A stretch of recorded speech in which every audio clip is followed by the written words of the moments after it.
All right, y'all, we are back. Quite fortuitously, does that make sense? Mm-hmm. It is daytime now, and we did that on purpose. You went to sleep and it was dark, Yes. What? and you woke up in the morning and now it's light. Shocking. Which, imagine that. Both in real life and, anyways, and in game. But a couple of you did not get to do some things before you went to bed, so we can just kind of like montage that or just go over that real quick, and then we can kind of move on to the next morning. We'll start with Wedler. What would you have done before you went to bed, if anything? Well, he has no grooming process, so there's nothing to prepare. Sure. In fact, I imagine that Nexus sees Wedler pull what would normally be like a large rock, but it's actually a big gold nugget, and he lays it on the floor and uses it as a pillow. It sits in like one of his pouches that hangs from his waist, and he kind of goes to bundle up and lay his head down. He says, "Would you like to join me?" So I was just picturing this huge gold nugget and his tiny little head. Nexus will look and she'll say, I will sleep later, but for now, I would like to get some work done. And she'll sort of like rustle around in her satchel and she'll pull out this sort of like, it's just a pile, like it's just kind of a pile. It's about like the size of like a shoebox, and it's got like cogs and wires and like whatever, and she'll put down her goggles, and she'll just sort of like take a couple of tools out and just sort of start like tinkering around with it, and she'll say, I require less sleep than most beings, but I will join you in rest shortly. This interests Wedler. I wouldn't say he's a tinkerer. He likes baubles, and you have a lot of baubles. And he goes, wait, I could add to that. And you can see he starts rip like pouches and pockets and things, and he just starts unloading them, giving you, collected junk of the wasteland to add to whatever it is you're working on. He may not be able to actually tinker with you, but he sure has plenty of stuff for you to add to it. And so he kind of empties his pockets out for you in that kind of Mary Poppins bag kind of way. There's too much stuff for how small his pockets are. And when he gets done, he falls asleep watching you kind of tinker his head on a gold nugget. Just for DM reference, how much of your gold is wrapped into this gold nugget that you are currently sleeping on? None of it, actually. It's I imagine that it may be fake gold. Like fool's gold? It's fool's gold. It's or like his painted? favorite thing, Yeah, okay. You know, like, okay. It doesn't actually have to have any value whatsoever. Okay, Yeah. fair enough, good. I like that. Just Okay, painted. cool. Yeah. Just wanted to be Yeah, clear. he probably, got in some cave somewhere and saw something shiny, because Wedler has no concept of the value of a gold coin. I imagine trade was done very differently in his village and his tribe, and so he simply He simply likes it because it's shiny. love To it. lay his head on something love it. shiny at night. Yeah, that's awesome. Beautiful Okay. little magpie. All right. Okay, and so you work for a little while, and then you. Was there anything else you wanted to do? There was something else you so had there's mentioned. a really interesting feature that automatons have. DM, how would one determine having a 5% chance of success? It How was a would you roll percentile. for that? So you'd roll your percentile die, and Okay. then if it's under 5%, then Okay, here we go. D&D is educational, folks. Math rocks. I got an 87. Is That that, is under not, 5? no. Okay, then never mind. One of these days. One of these days.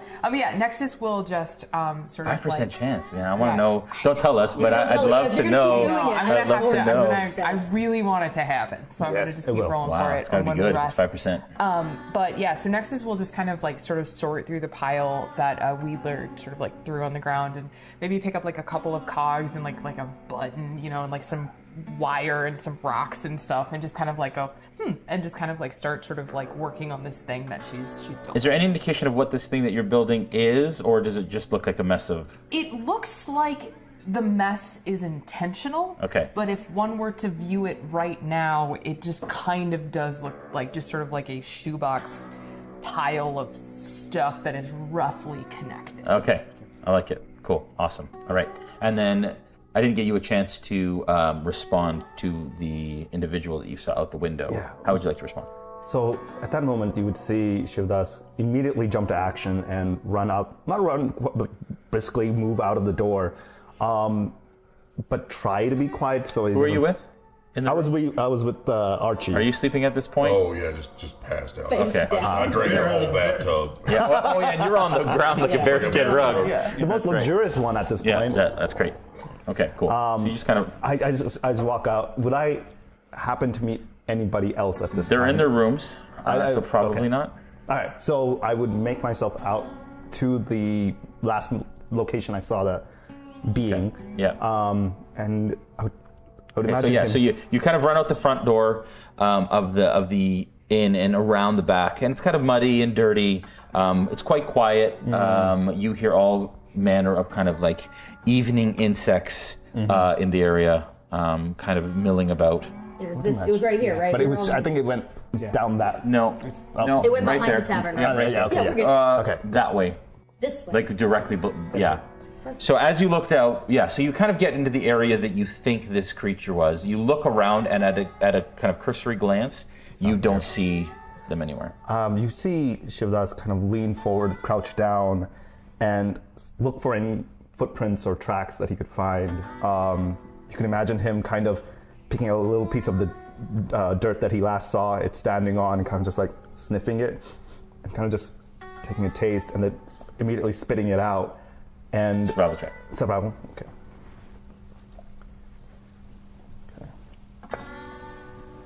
That's a dirty 20. Okay. Very good. With a dirty 20, you definitely see that there are clear footsteps in a, I would say, unusual gate leading up that road, up that area. This area here? No, up, yes, that way. This way? Leading in that direction. Okay. Kind of out of your glance. I try to see if I can follow it as far as I can. Yeah, okay. Yeah. And keeping a track of it in the process, because I remember it was in like very like dirty and messed up clothing, so to see if I can find Yeah, like any- a dirty, nice blue suit. Right. Yeah, but kind of ragged a little bit around the edges and clearly dirty. But perhaps like looking for any piece of thread that fell off, Sure. anything else indicating what I'm potentially investigating. Yeah. But just following until being very careful, not like in the mode of I'm seeking out a fight. I'm seeking this to see what the hell did I just see. Sure. You get to a point where you stop and you see that there is a shoe stuck in the kind of the mud and the dirt that he had kind of stepped and then pulled out of, and there's a single shoe, and it's a very nice, actually, leather shoe that is dirty and caked with mud, and it has an unfortunate smell. Would I be able to recognize what kind of a smell? Yeah, I would say give me a medicine check. Medicine check. Okay. Oh, Or nature. medicine check. 12? With a 12, you've smelled some dead things before, especially animals and such in the desert, carcasses. This smells of death. Okay.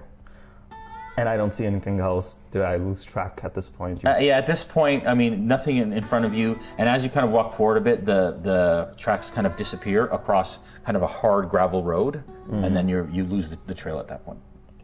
And you just, Kind of out behind the spinning coin. Got it.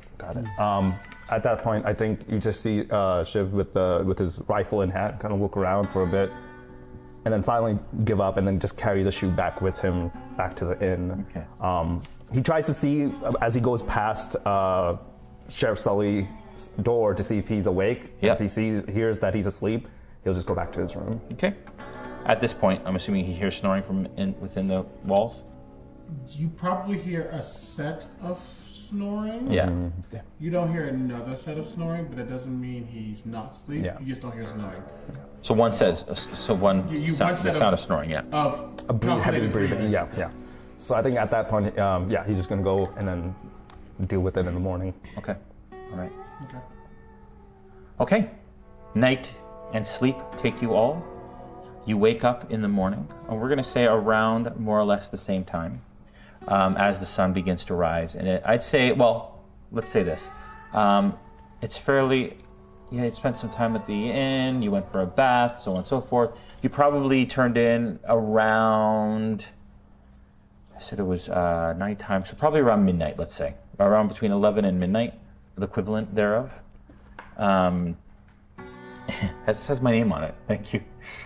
Thanks, CB. Huh. We'll talk about that. Secrets, all the secrets. Yeah, Ready. secrets. So you wake up in the morning. The light kind of comes through the windows in the inn. You can decide if you want to sleep longer, but you all wake up around the 6:30, like the sun starts to come through around 6:30, which is typically the time that people usually wake in this area, especially the workers. But you can decide whether you want to stay up or sleep, continue to sleep.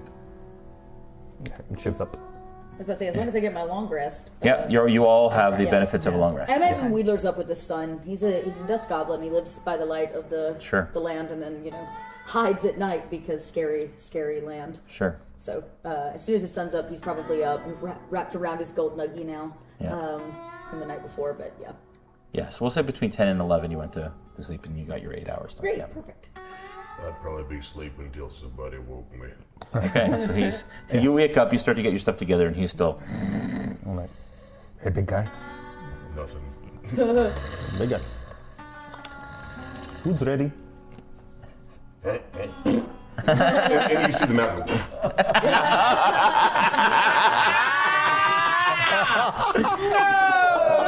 I was imagining little soap bubbles. Just I got a tankle. Oh boy. That's so good. You see Shiv look at the map, is like, I'm not doing it. I don't know how it walks out. Okay, good. Grab my map and You start to get ready? yeah. All right. I mean, I just stand up and I'm ready. Sure. Are you clearing out of the rooms as it stands right now? You're Yeah. taking all your things with you? Oh yeah. Okay. Okay. And I grabbed the boot with me. Sure. Okay. Yeah, I mean, Sully would eventually, he'd be up, make sure that Smith is up, because he's probably up before Smith, and just checks to make sure. Well, there's a moment of like he wants to check and make sure that all the kids are fine, but then he realized, I just met y'all, and he was just go downstairs and wait for people. Okay. All right. I think as like Wheeler would wake up, to Wheeler's like perspective, it does not look like Nexus slept. Like Wheeler like wakes up and Nexus is just like exactly where she was like working on this thing. And as like Wheeler sort of starts to stir, Nexus just kind of goes, "Good morning." Good morning. Is there food? Do you eat breakfast? Oh, I eat just about anything. I feel it may be advantageous for the group to obtain breakfast together as a group. like a family, as it were. Wait, families eat together? Well, Archie said that we are best friends, and I assumed that that was the truth, and best friends eat breakfast together. I've never had a best friend, so this is all new to me. Would you like to? I would love to be friends, especially if it means we get breakfast every day. So Nexus will sort of start like ruffling through her knapsack and pull out like this like little notebook thing and say, I have made a list of appropriate breakfast options. There are foods that are for breakfast and foods that are not for breakfast, but it is okay to eat breakfast for dinner, but not dinner for breakfast, which I find strange. I eat about 8 times a day, and most of it is dry, salted meat. Nexus just looks sad. Nexus will like look down the list and say, I would like to try coffee. Oh, the black tar drink. Yeah, okay. It's kind of gross. Is it? Yes. I mean, we don't make coffee. I'm a dust goblin. Nexus is like, will just start to look like a little bit more disappointed and like a little bit more disappointed with Wheeler's like, But no, I no, no. imagine every normal creature in this place would have a cup of coffee for breakfast. So yeah, we could go downstairs. Wheeler packs up his nug back into his His nug. His little back nuggie. into his backpack. Hashtag the nug. The nug. And puts it back in his backpack and suits up his belt and all of his bangles and bobs and yeah. Goes, let's breakfast.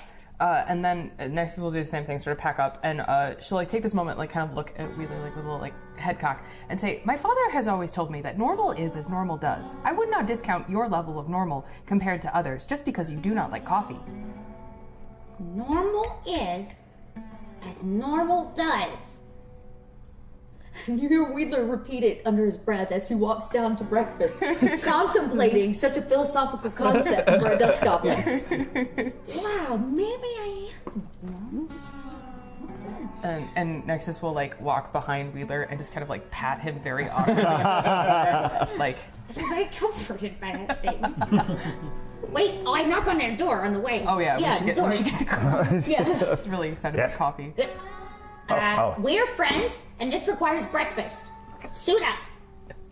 What? Oh, Breakfast for friendship. is that the transaction we're having right now? Is that what's happening? Well, we haven't actually got to the breakfast part yet. Well, I mean, if this deal involves a friendship clause, I mean, we can always talk about that as specially too. I still don't know who this clause person is you keep talking about. But I believe he can. If he wants to be friends, he can come to breakfast. Am I the clause one? Oh, you're talking about Archie. It's friendship time. All right. I'm gonna grab Shiv's hand. You can just drag him out the room. Okay. All right. Then the last door. Knock on the way. I am out. Come in. I Van Damme the door open. I just kick it with my foot. It is friendship time. And Mr. Smith is there standing in front of the mirror, just very carefully tying. Oh, good. You've already got your breakfast attire on. He hasn't entirely fully dressed. The hat is already on the head. Okay. I was going to tell you to grab your hat, but Breakfast? Yeah. No, I'll be down in a second. I just need to tidy myself do you up. also need to speak with Claus about friendship? It is too early to unpack that. Okay. What do you downstairs for breakfast? And downstairs, Sully, he doesn't know exactly what happens in the Drifter's Haven. Sure. But will try to seek out any type of breads, any type of fruits, things of that nature. Yeah. And if they have it, it needs to be paid for, he'll pay for it. Just to have something prepared. Yeah, so as you come down, you absolutely see kind of a large seating area off the lobby, and it looks like kind of a dining hall. There's long tables, and there are some people in there milling about. Some are having breakfast, and the like. As you kind of go in, How big there are is the serving average table? people. You'll see about 6 to 8. Okay, great. Okay. Yeah, he'll find a table and basically claim it. Okay. He'll put his own hat on it. Okay. And he'll go again. Just go see exactly what the food options and drink options are. See if there's anyone he needs to speak to. If this is a sit-in, if this is a grab and go. All those details just before the stampede comes down. Sure. It appears to be a sit-in, and appears to be like a single-page menu, sort of on each table, as you kind of as you walk in. He is with benches on either side of the long table. Start getting stuff ordered because he doesn't trust the process. Okay. Fair enough. Okay. All right. So on one side, as is typical, is the drink list. And there's a variety of drinks here, actually. And it appears that, basically at the bottom it says, in partnership with the saloon sort of situation. And so this whole kind of complex kind of helps each other. They feed all the other buildings. And like it's a little shopping center. Yeah, it's a little strip mall. Cute. Yeah, that makes sense. It's like a Wild West strip mall. And then on one side is the food. Okay. He will order the equivalent of I'm gonna say a bottle or a gallon, but like a trost or whatever, something of coffee. Yeah. And he will get a bunch of breads, a bunch of meats. Okay. And a couple of fruits, because he has a feeling they probably won't eat most of the fruits. Right. Okay. Okay. So as you look through, it looks like you can get bread by the loaf or by the slice. Loaves are 2 copper each. So how many loaves do you want? 2 loaves of bread. And then or like 2 copper a piece. 2 copper per loaf of bread. Yeah. And then they have artisanal bread or artisan bread. Okay. For like a silver. I'm gonna get one of those. You said cheeses or no? Sure. A hunk of cheese is a silver, and our artisan cheeses are like 5 silver. So we have like a corn, like a little slice, like a pie slice of a wheel. So how much is a hunk again? Sorry. A hunk of cheese is 1 silver. Hunk of cheese is 1 silver. Let's get 3 hunks of cheese. Okay. And a hunk of burning love. That's next door. Bentley here, Bentley. Hello. No. And you said you want some meat, so there's some stewed meats. They have like basically salted pork chunks, stewed vegetables, steamed vegetables, fruit per item, and then desserts. The fruit is exceptionally expensive. Because it has to be imported in and it can't be. I'm gonna get 1 fruit for Smith.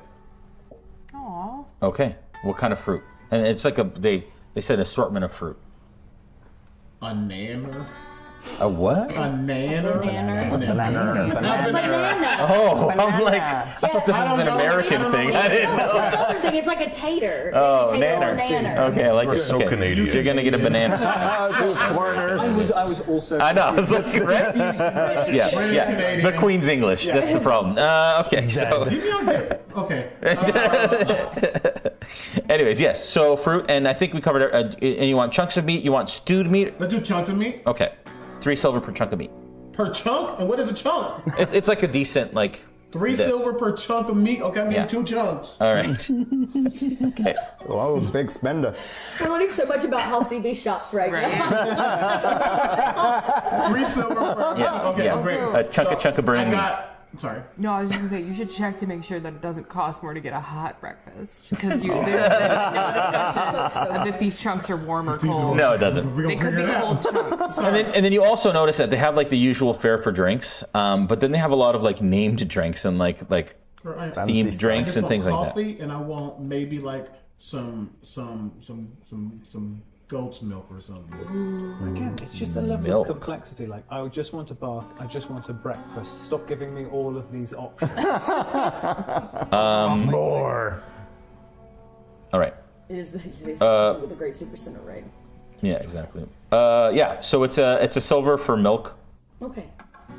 And it just says milk. It doesn't say what kind of milk. I'm sure it's like says a milk. glass of milk or something. Yeah, like a little cup, and very cup, Okay, small 1 cup. silver for milk. Yeah. So I'm gonna get 6 milks. That's so much milk. For one person, yes. Each person is one copper, or 1 silver. 1 silver. Okay, just 6 silver. And then what was the coffee? A copper.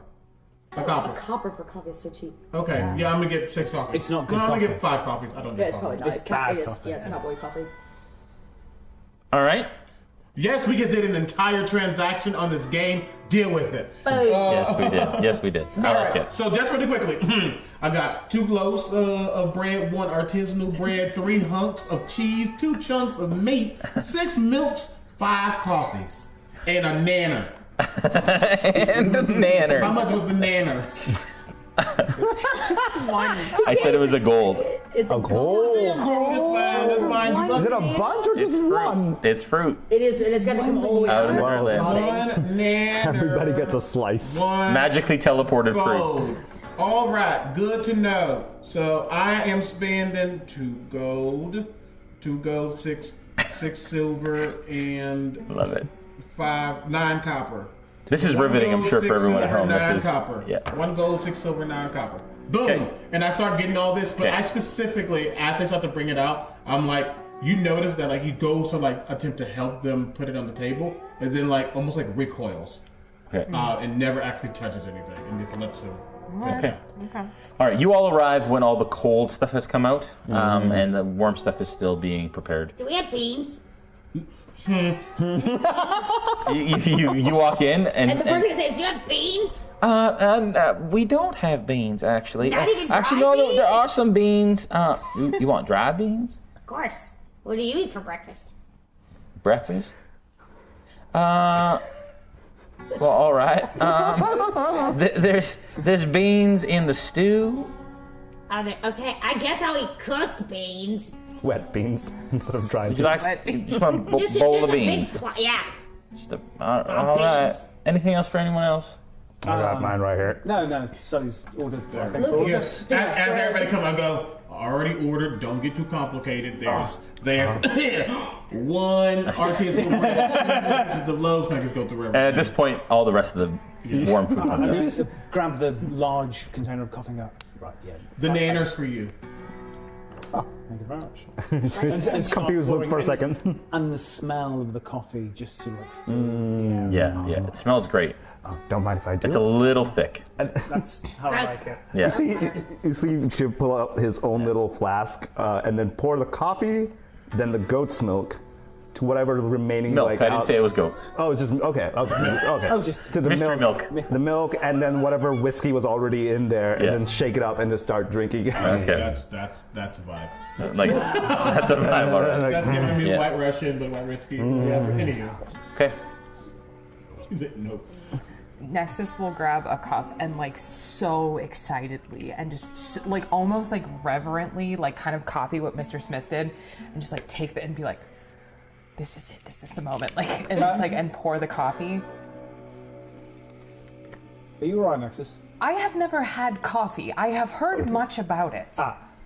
Just he takes the jug, right, and the cup. You've never had coffee. No.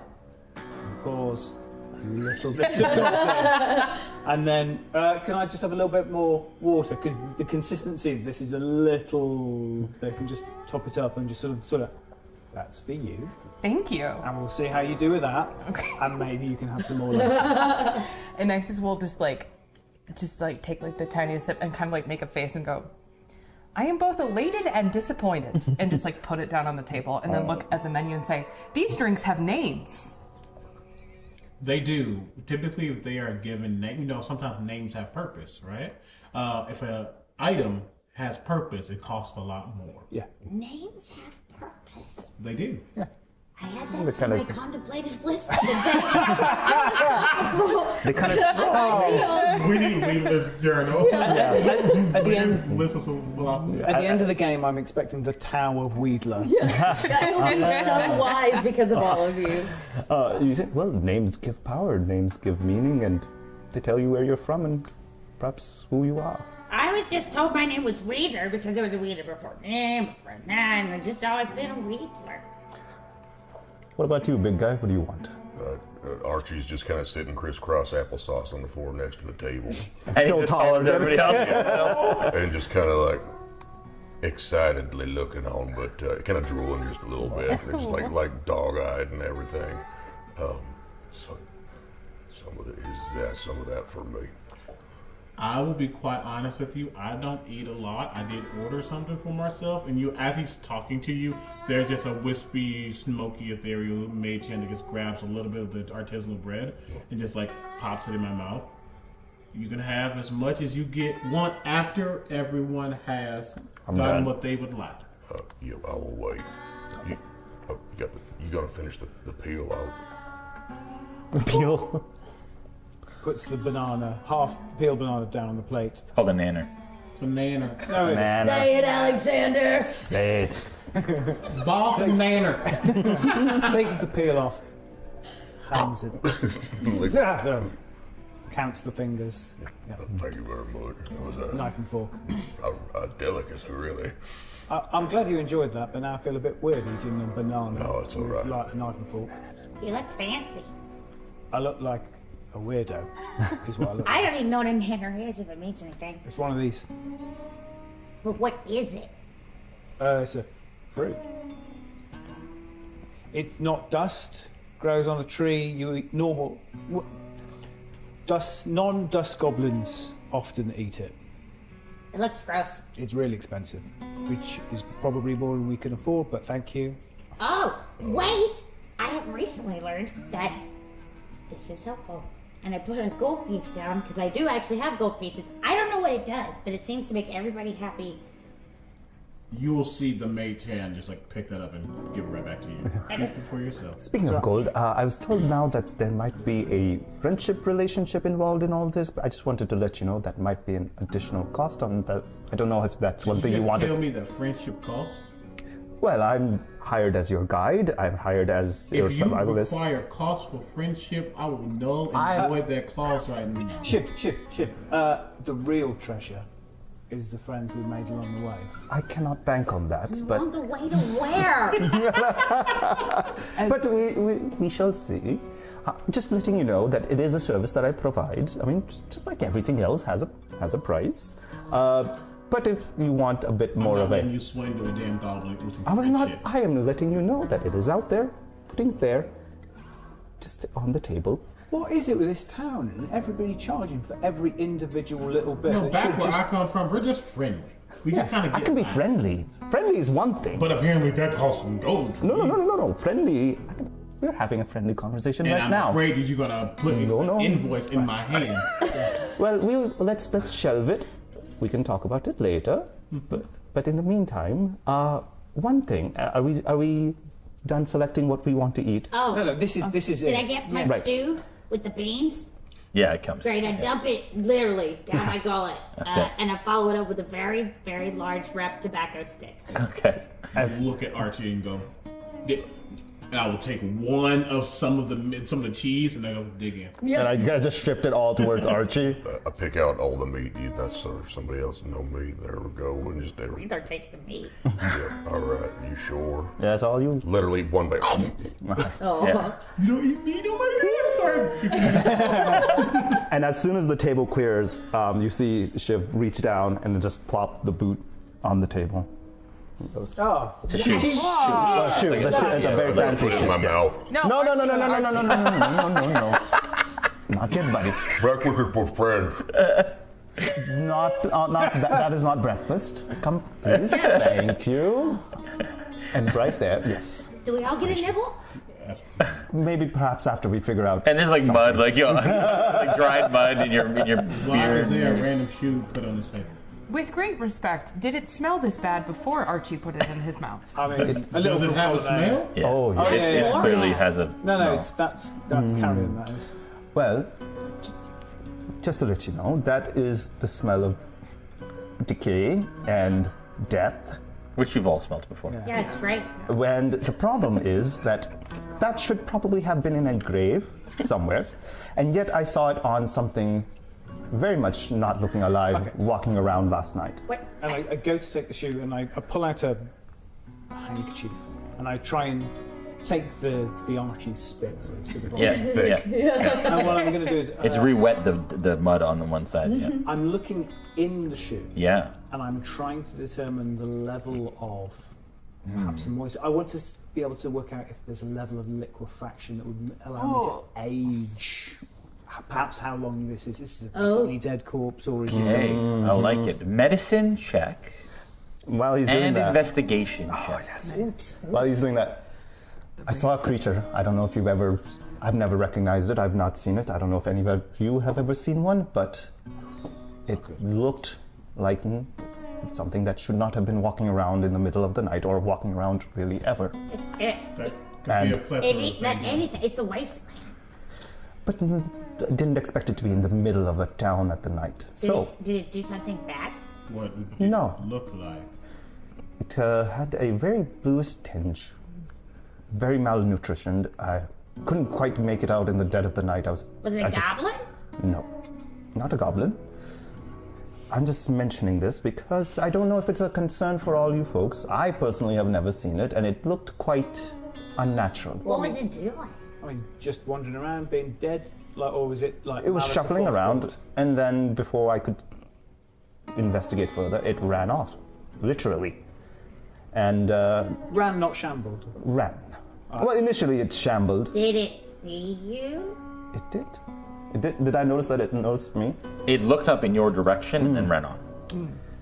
I don't know if it noticed me specifically, but it did look in the direction of the So you inn. spooked it. Perhaps. You'll notice, well, not anyone who's not paying attention to the conversation for a second would just notice that his eye, that is, one eye is gray, but the other one is kind of this light blue that seems to be almost clear, and there's flecks of gray and slight orange. You'll see it just kind of glow ever so slightly, and then it'll go back to normal. Where did it run off to? I believe towards the spinning coin. At least that's where I last saw its tracks before it went on the hard surface, and I couldn't track it any further. What did you find? So I got a 12 medicine and an 8 investigation. Not good rolls, Not great. unfortunately. Okay. It's okay. With an 8 investigation, it's very clear that in the label on the heel, which has some dirt and such on it, it has the initials JJ. JJ. It was Jesse Jerdak. It was him all along. And with the 12 medicine, I would say you can't date the exact length of time, but it smells like new death. Yes. Yeah. Oh, it's fresh. Well, this should be fairly easy to follow up on if we want. I reckon this stiff has only been in the ground, I don't know, a few weeks. And this is JJ, so the local temple should probably have records of all the recent burials.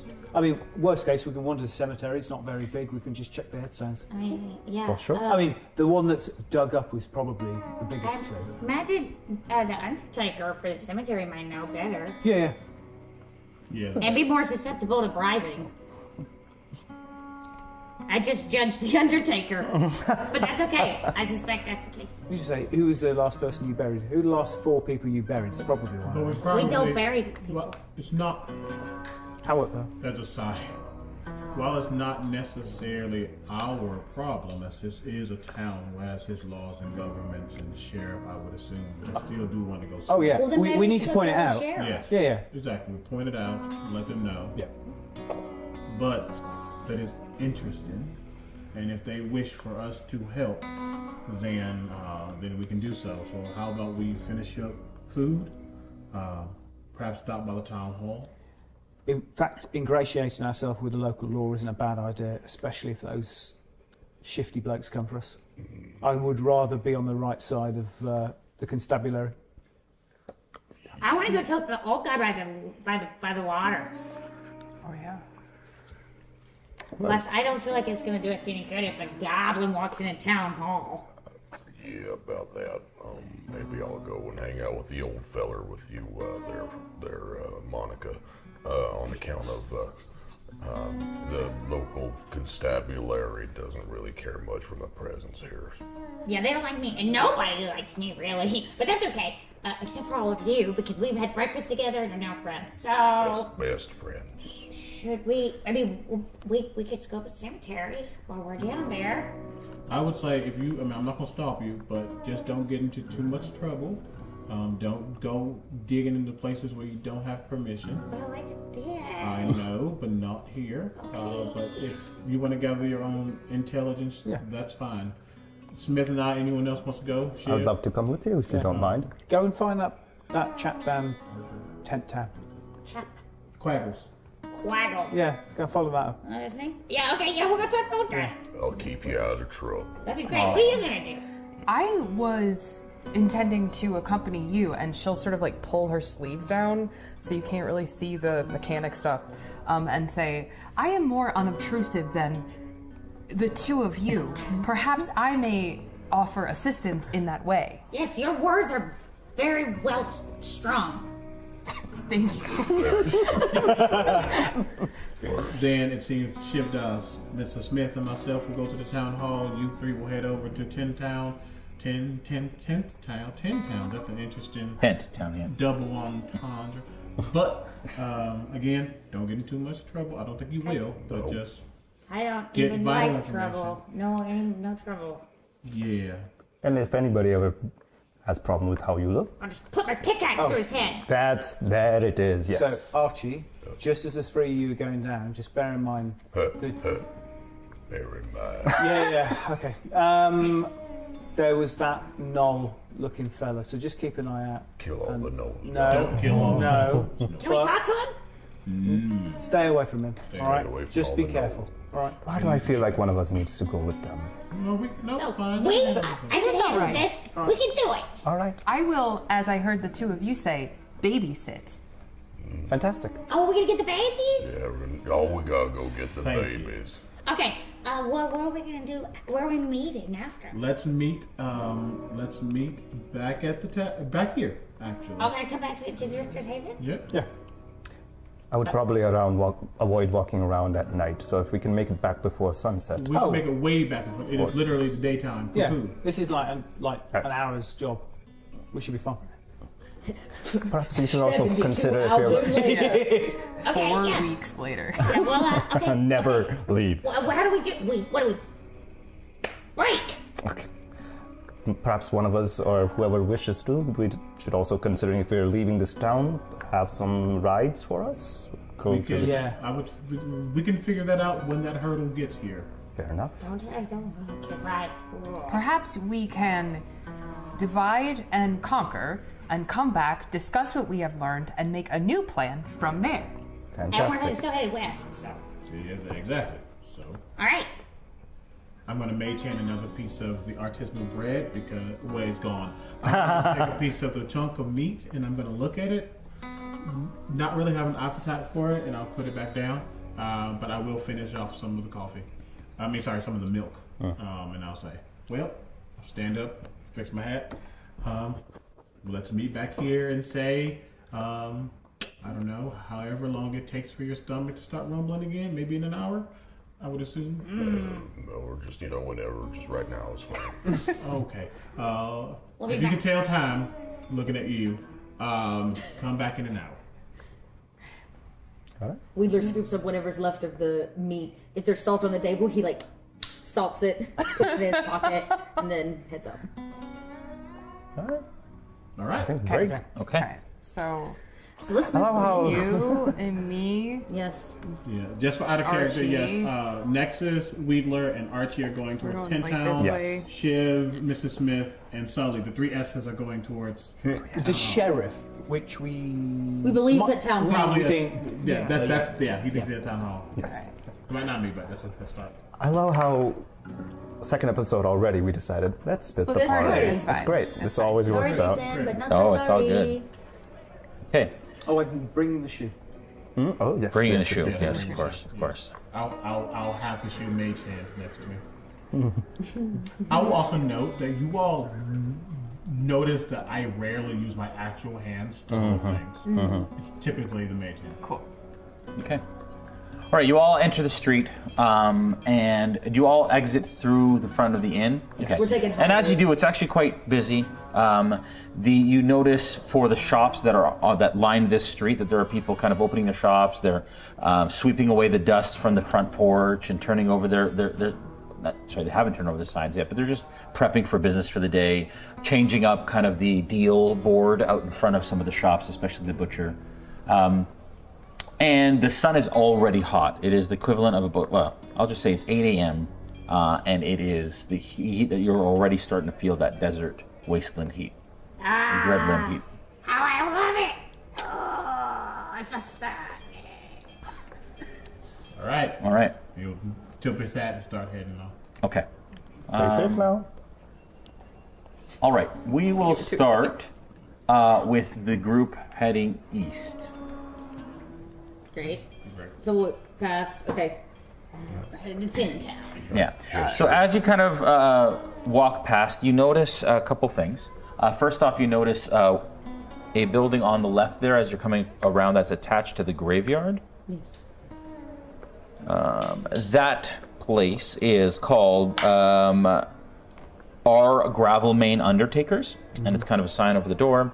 Fairly old, kind of dilapidated building a little bit, not incredibly well taken care of, but it's got like different sized caskets out in front of it for like sell, but it's got like small, medium, and large kind of creature caskets, and different varieties of style. And then over the cemetery, as you come around the side, over the kind of the archway in the entrance, it says Old Boot Cemetery. Okay. If you see the cemetery sign, you probably hear Wheeler go, "Ugh." Yeah. Perhaps. Go ahead. Nexus will sort of like notice the cemetery and stuff, and she'll look at her compatriots and say, "Perhaps we may do two things at once and inquire about the owner of the shoe." Okay. Are you gonna knock? I would be. Cemeteries give me the heebies. I don't understand why you just put them in the ground. They're not thieves. Nexus will kind of like cock her head and just shrug and say, "It is the way things are done." And then, yeah, I mean, I guess like I'll. You gonna knock? Yeah, I'll Okay. go now. If you two want to hang back, like I don't think Nexus like really minds death much, you know. Yeah, so you come across the front, and as you kind of look through the fence of the cemetery, in the back left corner, you see an individual standing with kind of their hand on a shovel, and kind of looking down at the ground in that back corner of the cemetery. Nexus will look at the two of them and say, "I think that it may cause concern to address the situation directly, so I may use lies and deceit in order to accomplish our goal, if you two are comfortable with that." I have no problem with that. I have no idea what that means.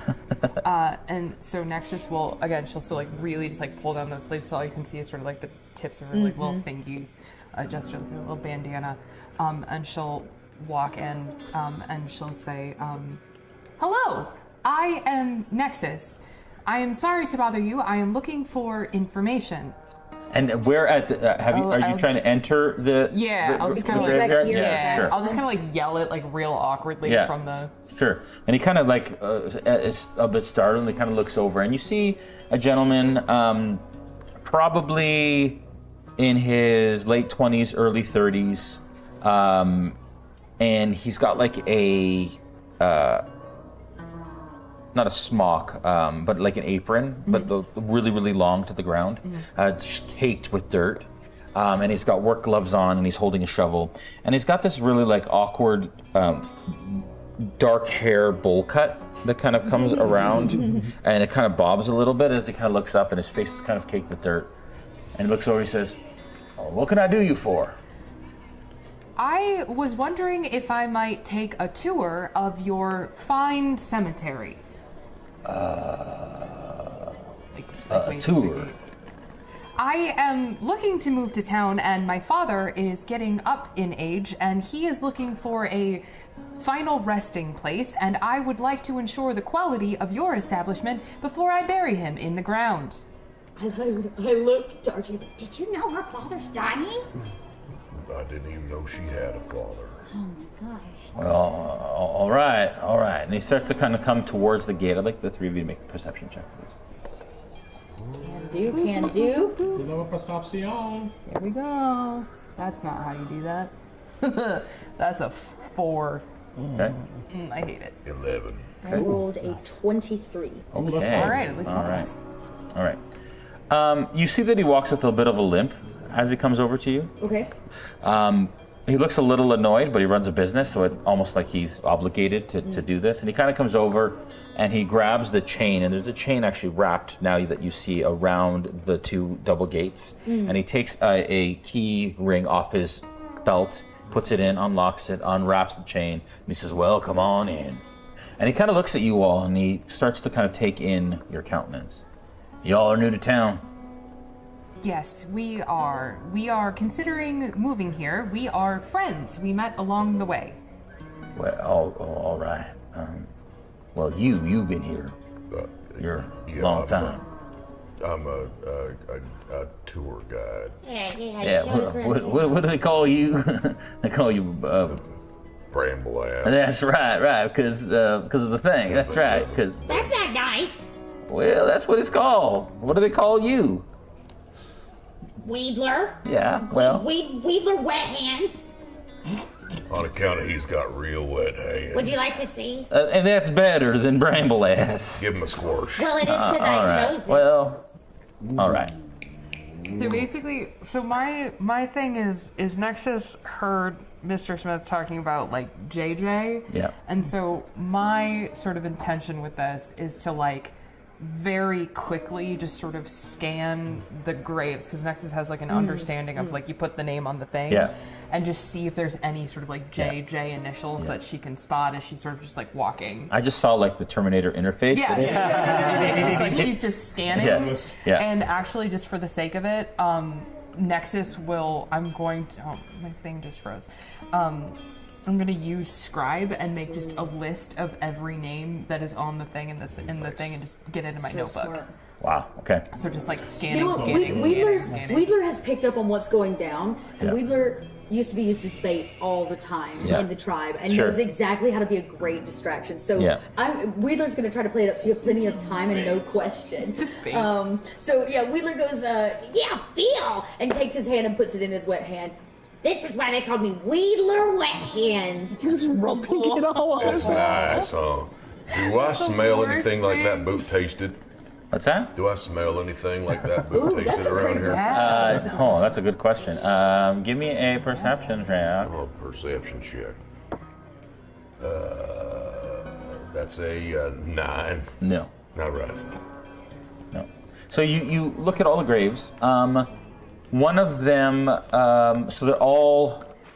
Did you give me an investigation check? No, I did not. That is at 18. Yeah.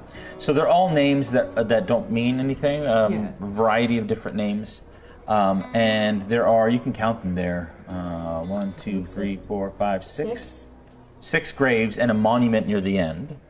And the monument looks like a bit of a crude sort of wooden sculpture of a person. Okay. And the plaque under it says Mayor Jenkins Johnson. Okay. Nexus will look at that, look at the statue, and like, just so awkwardly, just like put her hands in her pocket and say, "Well, I have completed my tour. Your establishment is very fine. When my father perishes, I will assuredly use this establishment to store his carcass. Thank you for your time. Shall we go to Tent Town?" And just like walks, like just like no bye, no like just like got the info and just no, just we're done. We're done here. He We're good. says strange. Well, you make fun of a very nice bear folk, so you're strange. Because Very much. names have purpose. Names have purpose. and I grab Archie's hand and follow Nexus. It's nice and wet. Yeah.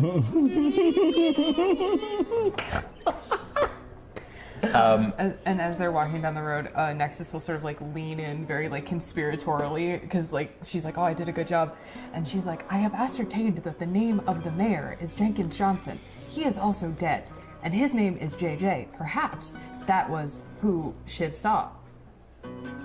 And you noticed that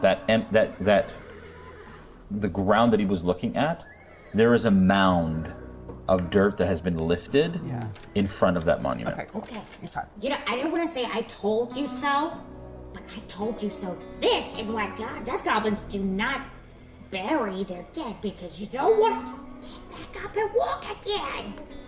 You hear him like pass chains through the fence again, and he locks it. I may not be the smartest dust goblin around, but who chains the dead in? Well, I was contemplating the fact that perhaps you don't chain anything in that you don't want getting out. But there shouldn't be moving. Well, this is correct. But perhaps that is a different issue for a different day. Well, we're gonna go talk to this Quaggles guy. And, I got him. And he lives in T-Town, and that's right. Maybe they saw something. It is entirely possible. Perhaps we can add that to our line of questioning. Lead the way. As you walk through, you look back at the gentleman and Wedler, and with that 23, I think it was, that's what it was. you see actually at the top of the graveyard, the kind of like spikes at the top of the fence, and you see that there's like a little blue rip of fabric that is kind of blowing in the wind. Bobble! Is what he says. And he pulls it off, not really. It's like 8 feet tall. I'll climb it. You want me to? No, I don't need you to. Oh, would you mind just the bobble? Yeah, here you go. Bobble. I keep treasures too. Yeah. Understand. And so it's a little rip of blue fabric. Yep. It looks like at some point it was fine fabric, but is dirty and has a very distinct smell. Who crawls into a graveyard? Or out of way? They left behind a perfectly good treasure too. It's true. I'm gonna add it to my treasure pouch. You got a treasure pouch. I got a treasure. Where do you think I kept my map? Oh. Did you need that back? No, you keep it in your pouch. You got it. Okay. Shall we go to tent? Yes. Skip. As you cross behind the graveyard, we're going to go back to y'all. As you approach the town hall. And as we're walking, I'll say, not that I don't trust any of you. Obviously, I know you, and you have interesting choices yourself. Let me do most of the talking for the most part. Pretty good with, meets you on the eyes, I think. But I am of the law, and I can be a little persuasive as necessary. Just be a little bit careful, because sometimes they get a little grumpy when other people are in their jurisdiction. Oh, of course. You notice that the star isn't out right now. Yeah. But Are you, Sheriff? As you approach the town hall, you notice that it's whitewashed 3-story walls. It glistens in the sun, raised like a white beacon in the desert.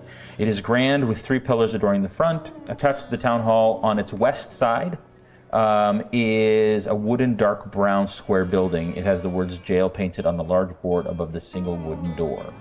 Iron bars cover the front of the 2 windows in the front of the town hall facing the building, of the jail, and the front 2 doors are white as well and have half windows that are inset on top of them. What do y'all do? Oh, sorry, and out in front of it is a posting board, a large board with a number of pieces of paper kind of tacked to it. all right, I will. You notice that the mage hand begins to jiggle the door. I'm assuming the door is more than 10 pounds. Yeah. Yeah. You notice it starts to open it, but like not really. And then you will notice that I will go to open, and I'll like recoil and I'll look at Smith. And I will step forward and open the door and open it for him. And I would notice this fairly obviously, or is this much more subtle? It's subtle enough, but you do notice that I don't touch the door. All right, locked it away. I just follow behind you both. As soon as you start talking, you just see Shiv say howdy, and that's it to the sheriff, and then start. Yeah, there's no sheriff just yet. Oh, okay. We're just getting in the building. Yeah. Oh, okay. So we haven't entered it. Yeah. I thought we were in. Yeah. Yeah, just opening the door and about to head inside. Yeah. Yeah. Okay. Upon entering, through the white window pane doors, you see a large meeting room of sorts with a raised dais with a long table and 3 chairs behind it. The room has many chairs that line up in rows facing the raised dais, almost like a courtroom of sorts, right in the center of the main area. To the immediate left and right of the front door are stairs leading up to a balcony with a number of chairs too, obviously facing the dais on the floor where people can watch the proceedings that occur in this space. A third set of stairs lead up the west wall and end at a closed white door. Underneath the stairs is a heavy oak chair bolted to the floor and multiple eye rings bolted on the floor around it. You imagine that's where a prisoner would be shackled and placed. There's a solid oak door just north of the solid oak chair as well, but that you imagine goes to the jail. Right. I'll kind of notate the area and stepping in, just kind of see. Sure. Can I see any person? Yeah. So just to the right of that is someone who has a bit of a commanding presence, sitting at a desk just to the right. It's almost like a little bit of a registration area. Sorry, to the left by the jail. Over here? Or no, sorry, to the right. Yes. So you walk in the front. To the right, just before you go in the jail, there's kind of a bit of a sign-in desk. And you see a gentleman sitting there who is a human, appearing to be human, kind of a darker toned skin, perhaps heavily tanned, and kind of dark long hair pulled back into what appears to be like a short braid in the back. And he's seen he's hardened, like his face wears the experience that he has, but a little young, and looks like perhaps his wisdom is well beyond his years. He wears a kind of long leather duster. He wears a dark hat. Actually, his hat is on the table, and he wears a little badge on his lapel. Can I tell what type of badge it is? Not from this distance. Yeah. You see a little glint of metal. Cool. Then I will kind of step forward, back straight. I'm kind of not with authority, but definitely with purpose. And I'll go, hello there. Some of us are new here. Was wondering if we could speak to someone of the law here. That is me, and you can see it says sheriff on his badge, of course. And he says, I am the sheriff here. My name is Sheriff Baralian. Welcome. Baralian? Yeah. Welcome to Helsbank. What can I help you with? A few of us, and I'm like not to Shiv, were staying at the Drifter's Haven overnight. Fine establishment. It was quite nice, actually. Thank you. The cheese is delicious. But at night, my friend here, Shiv Das, noticed an entity of some sort, seemingly malnourished, maybe gaunt, and unnatural is the best way to put it. As some would call it, dead as the Dickens. And we weren't sure, word of mouth can only go so far, and the mage hand will just pull forward the shoe. This was left, apparently, by this creature. He watches the mage hand, and he doesn't really seem to be irked by it or unsettled by it. Just accepts it. I've had a quick look at it. It has definitely been worn by somebody who is dead and has decomposed a little bit in it. But if you just have a look in the heel, And on the heel inside, come up. there's is the initials of No, probably. I recognize it. I don't need to read. All right. Oh, You do. well, that was fast. Yeah, but we just thought we'd bring it to your attention. Yeah, when you bury a close friend, you tend to remember the details. Oh, Oh, sorry. my apologies. Where'd you get that shoe? It was left on the right before the spinning coin. I followed the trail of this creature that was outside. It initially was Pigs. Yes. There are pigs in Helsbank. I'll turn that down. Beautiful. Less pigs, Sirenscape. Less pigs. Got it. The trail was leading to the coin, and unfortunately I couldn't track it further because of the road changing terrain, and that was all that was left. It seemed like it got stuck in the mud for a bit. I could mention that the creature was wearing some very fine attire, some blue suit. All right. Do you normally have your dead walking around? Please, some respect. Oh, my apologies. Have you gone over to the graveyard yet? We have not. This isn't our town. This is my town. Wondering if you passed. Well, no, we have not. We have friends who were passing that way. Don't know if they stopped at the graveyard or not. But no. All right. Well, you can leave that shoe with me. That's absolutely fine. Right. Well, if it's not, is it something that we need to be concerned about?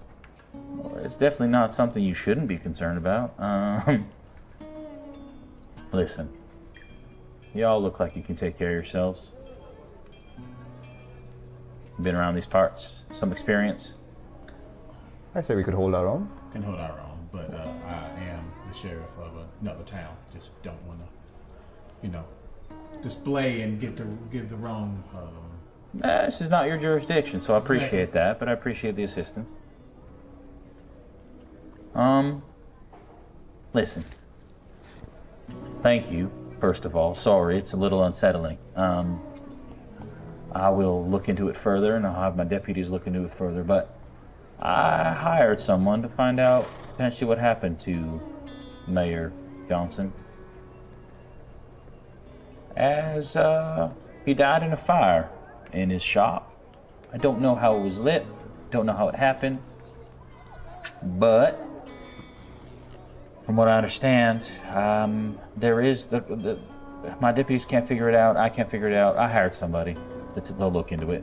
Sorry, out of character. Mayor died in his shop? Yeah. In a shop fire. In a shop fire. What? And now I'm the mayor and the sheriff. Well, That is an undertaking. Yeah. Congratulations There to your isn't promotion. congratulations to be had. Oh, my apologies. Not in these circumstances, but thank you. Trust him. And you're not there. But I hired somebody, a Knoll gentleman, bounty hunter of sorts, to find out perhaps who did this. Glanced to Smith. You know him? Saw him in the tavern the other day. Yeah, he's keeping an eye out for me. But if you can find out what happened to him, perhaps what I offered him, I'll offer you. Oh, I'm assuming that means money. Yes. Unless Well. you prefer some other form of compensation. I don't know about my compatriots, but money sounds mighty fine. All right. However, I'm already on an assignment and a job as it is, so I leave it to my employer here. Then allow me, sheriff to be blunt, and hopefully you can be blunt in return. Honesty, I respect honesty. I would assume that you've been running into perhaps a bunch of dead ends with this. Dead end. Was that in character or out of character? That was out of character. What should we expect? From Have you ever had the undead walking around? not as long as I've been here. It's been a number of years. Don't have a lot of undead around these parts. You just know that's a flash in his eye. Things don't tend to last long enough to keep walking around. Fair. Well, you guys have your conversations, and then you see Shiv move back, and then he just starts. Is there you mentioned, was there a bulletin board with specifically was Out there front of the town hall. would the like a bounty board, would that also be considered as such, or would You there don't be a know, separate- but usually, typically in a town, they're all the same. Okay. There's usually one central space. Well, I have something else I need to look into, but if you'd like to chat. We'll be done soon, yeah. He looks at you and he nods as you leave. I do have a couple questions later on, but Okay. deal. All right. then I guess the other question is how much permission do you give us to use what's necessary to figure this out? Because if that mayor is seen again and isn't... He's not the mayor anymore. Just because someone dies doesn't mean they don't have the title they held. It does, because I have his title. But he had the title, and yet you still refer to him as a mayor. Sure. I prefer to refer to him as friend. What I'm saying is, I don't want to speak to him in present tense. Whatever he is now is not what he is, or what he was. Whatever this is. To each their own. But the more important thing is if we see him again, and he isn't so fleeting, instead he runs towards us, do you give us permission to do what we need to do? I wouldn't expect you to not protect yourself. Okay, just making sure. Just know who he is and who he was, Always. and what he means to this town. Yeah, we'll be as discreet about it as... I appreciate discretion. Well, there's nothing else from me. No. I think we should meet up with the group, but at least the town knows. Sorry, Shiv, what was the name of that bounty hunter? No, Clint, Clint. that's all I know. What was it, sir? Clint. Clint, the bounty hunter. Oh, the bounty Oh, hunter. the Thank knoll's you. name. Okay. Yes. I didn't hear that last time. Oh, sorry, What's the name yeah. of the bounty? Like, Yeah, the what? knoll. Thank you. Well, all right. Nothing else? Not for me. Not from me. Right. You enjoy You- the rest of your day. And Well. we'll talk at night. You too. You walk up the front and you see the bulletin board in front. There's various ads for all the establishments that I've already kind of told you about, some of them that you've been to, some of them that you have not. The ones that kind of stick out, there's a big kind of larger poster for Orcourageous Treats. It says best treats in town, made with a lot of love and a pinch of rage. Pastries, breads, and desserts. So what was it called? Orcourageous Orcourageous. Treats. There is a bigger poster as well for the Spinning Coin Gambling House, and it boasts a 5 silver bonus for first timers. Ooh. And then you see 2 notices. One is missing, not missing, but information required for Mayor Jenkins Johnson. It says the late Mayor Jenkins Johnson. And it says 5 gold for information that will lead to that leads to the arrest of the people who were involved, or any sort of lead that leads to something significant. And there's a wanted poster, dead or alive, for the man with half a face and the ever-living bandits. $100 gold per member, or 500 gold for half face. Okay, let's just pause. I gotta put that note in. So the man with half a face is worth 500 gold pieces? Yeah. And any of the ever-living bandits are 100 each. The names don't ring a bell for Shiv, but he looks closer at the picture of the man. Is it pretty detailed picture? Of which one? Of the ever-living band. You mentioned that there was a half-faced man. Yeah. Picture of a half-faced man. Yeah. No, there's not a picture. It's just a notice that says the man with half a face and the ever-living bandits, wanted or alive. Immediately. There's no image. Got it. Immediately, as soon as I see that, I'm assuming at this point. At this point, they walk out. They I walk just out. want to say, right before we walk out of earshot of that individual, I'm just going to say, he seemed very nonplussed about that. Yeah, I mean, you're not going to be very happy if one of your best friends gets up and starts shambling around. It didn't seem like as much of a best friend if she was ready to get rid of the title that he rightfully owned. Yeah. Normally, if somebody's bumped off a mare, the first person you look at is the new mare. Walk out, sorry. If you gentlemen don't mind, I will meet you back at the... Unless you want to stay out here, I can meet you back at the inn. I have a couple more questions for personal reasons. Oh, that's By all means. absolutely fine. Yeah. Right, well, see you there. And I walk through the door to the sheriff. All right. And Go ahead. Take a quick look at the bulletin board, because we're obviously Yeah. just standing by that. Yeah, you take the same information in. And I see that sign for the extra 5 silvers for Yes. first time spinning coin. Yes. And Spice, in yeah. that moment, Yeah. your heart starts to beat a little faster, and you start to feel the tug. The lady's tug. So what was the 5 silver? For first timers for the casino. Gotcha. I'm just like, that took a lot less time than I was expecting. Oh, no. I might just stretch my legs for a bit. And I'm not even trying to be subtle about it, and I'm looking down the road towards the spinning coin. Yeah. We- And even at this point, like, it looks like that building is a bit brighter than the rest. Yeah. We obviously do what you need to do. We have been traveling a lot. Is this something I've ever seen before? He's always trusted in his own luck, and he's not an itinerant gambler. The money isn't what matters. The wins and the losses. It's the sensation of doing this and not knowing what the next pull of the card will be. Do I get the sense that it's almost like a, for lack of a better word, a release if something's done?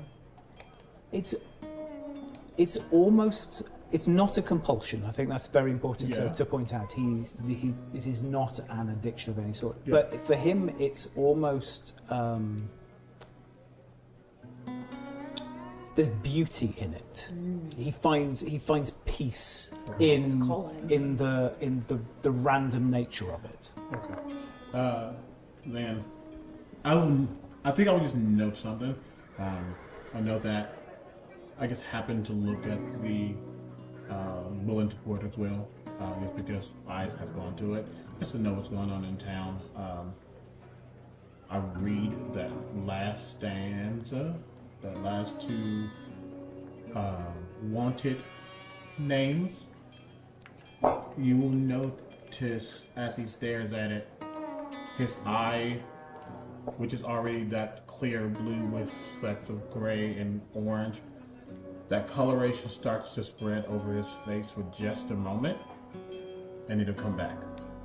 But he's staring at it before he looks back at you and says, "How about I go with you?" Yeah, no, that's absolutely fine. I appreciate the company. Noted. And he'll walk with him. There was a slight demeanor change, but he's back to happy. And that is where we're going to take a break for this episode. Right on. We'll be right back to the other side of the town and to your questions. We'll be right back. All right, welcome back. Where we left off, you folks were heading to the Spinning Coin. You 3 were heading over to Tent Town, and you were heading back in to speak to the sheriff. And as you walk in, he's still sitting down at the table, and he looks like he's now writing in some sort of ledger of some sort. Pardon me, Mayor or Sheriff, if you don't mind. That's both right now. Could I have a little more of your time if you don't? Sure. Okay. Well, there's wanted sign out on the notice board. Yes. About the, what was that gang's name? The Ever-Living Gang. Yes, Yeah. the Ever-Living Bandits. Yeah, that's right. Do you have any more information about them at all?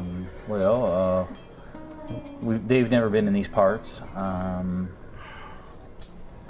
They've been around, and they've been terrorizing this area and the Dreadlands for some time, especially the Borderlands. They call them the Ever-Living Bandits because they believe they have multiple lives. Every time somebody thinks they killed them, they come back. Indeed. And do you happen to have perhaps the makeup of any of the members of the gang, maybe No. the leader, and any information beyond this? All I know is the leader is they call him the man with half a face. Apparently one of the deaths took half his face with him, but he still lived through it. Interesting. Never heard that phenomenon before. Yeah, well, but strange things happen around these parts, as you know. Well, aside from this crew, I take it that you've met many criminals coming through here, and put some of them behind bars, or at least heard of many of them. Sure. I don't know if what I'm looking for is part of this bandit group, but did you ever happen to meet a man that had a mark right here on his right neck of a trident.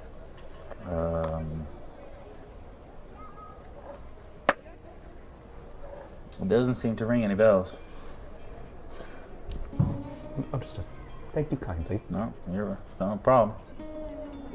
And then you see Shiv walk out the door, and as soon as he walks out, he kind of looks around and kind of shuffles, and you just see him just punch the side of the wall like 3-4 times, and then turn around and walk back. Okay.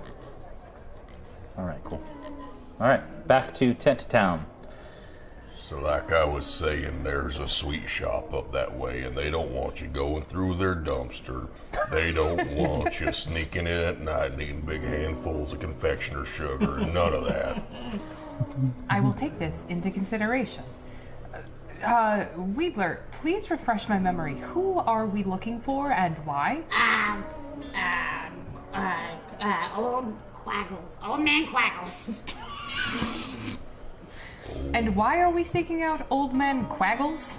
That is an astute question. I shall answer it because if he was around, he might have known Wedler and Poppy Wedler.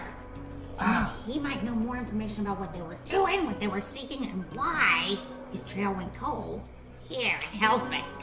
This, and Nexus looks genuinely impressed, and she says, "This is excellent deduction." Sometimes, what I have purpose. And Wheeler smiles real big, very proud that you were proud. I'm sorry, I thought maybe you'd know something. Shall we seek out this what? Quaggles! Quaggles. We'll get it right one day. It's like, I don't know why I can't remember it. Okay. All right, so you start to head into Tent Town, and immediately you notice an encampment. You see various tents and campsites, and some ramshackle kind of little buildings, and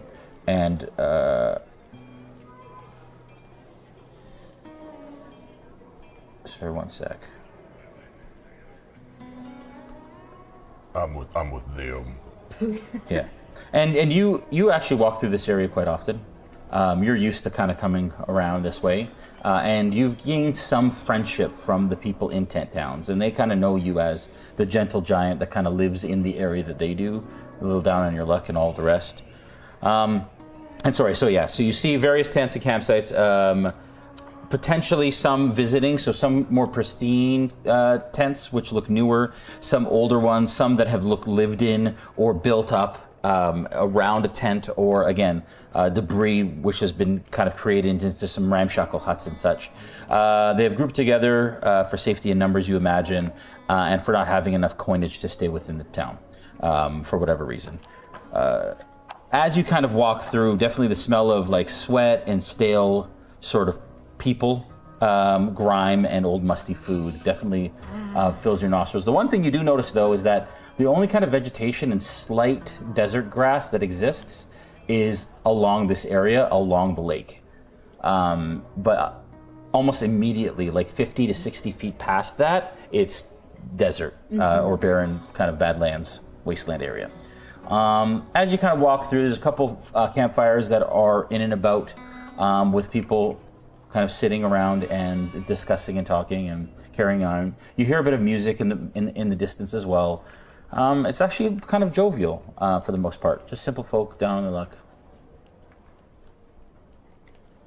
These people don't even throw rocks at you. They're pretty nice. Do you happen to know where the individual is who we are looking for? Nope. I know this kind of folk. I walk in jangling with all my bits and bobs. I say, "Excuse me. Yeah. I'm looking for Quaggles." Haha. Old Quaggles. Nobody comes looking for him. He's in the back. And he kind of like points in that direction. May we pass through your camping establishment? Well, never been asked that before, but yeah, sure. I reply, okay. And as you go, actually a little child who's kind of like in like pants or breeches that are like frayed on the bottom, and kind of like runs by and slaps you kind of on the back of the leg and says, "You're it," and kind of like runs off in between some tents and. I'll be right back. I'm it. It's the whole thing. Just take my back. Okay. Aww. Cool. This tiny little child. Good. Okay, so I go to the back. Yeah. So you start to kind of head to the back, and you see probably the most lived-in, sort of established building, ramshackle sort of hut. And there's like a lantern hanging out the front, obviously not lit right now because it's the middle of the day. But as soon as you approach, the smell of kind of stale human and moonshine exists in the air. Smells perhaps kind of welcoming to Wedler, actually, as you kind of step up. Like home, but with a lot less violence. Okay. He has I'm guessing he has no door. It's like burlap hanging in the doorway. Okay. I go out and I have you knock on burlap. I believe the appropriate thing to do here would be to perhaps lean in slightly and yell. Okay. Wheeler pops his head in. Excuse me. And right when you pop your head in, his head is like, and he's like, "Oh my God, who's there?" And he kind of falls off his chair a little bit. And as you kind of look into the building, it's just like crates and old barrels and things that he's saved. You see like a little pickaxe on the wall. Oh, baby bubbles. Yeah, and he's basically in very simple clothing, missing a lot of teeth. You can see that his hands have been worked really, really hard. Massive calluses on his fingers and his knuckles. On one hand, the other hand, he's missing from kind of the middle of the forearm. And he kind of like, "Oh my God!" If he goes to fall, Wedler will try to catch him or like keep him stable. Yeah, that's fine. You kind of do, and he gets back up. He says, "Oh, what's going on?" Started, you old geezer. Which I use as a term of endearment because I'm a goblin. I pulled the burlap back.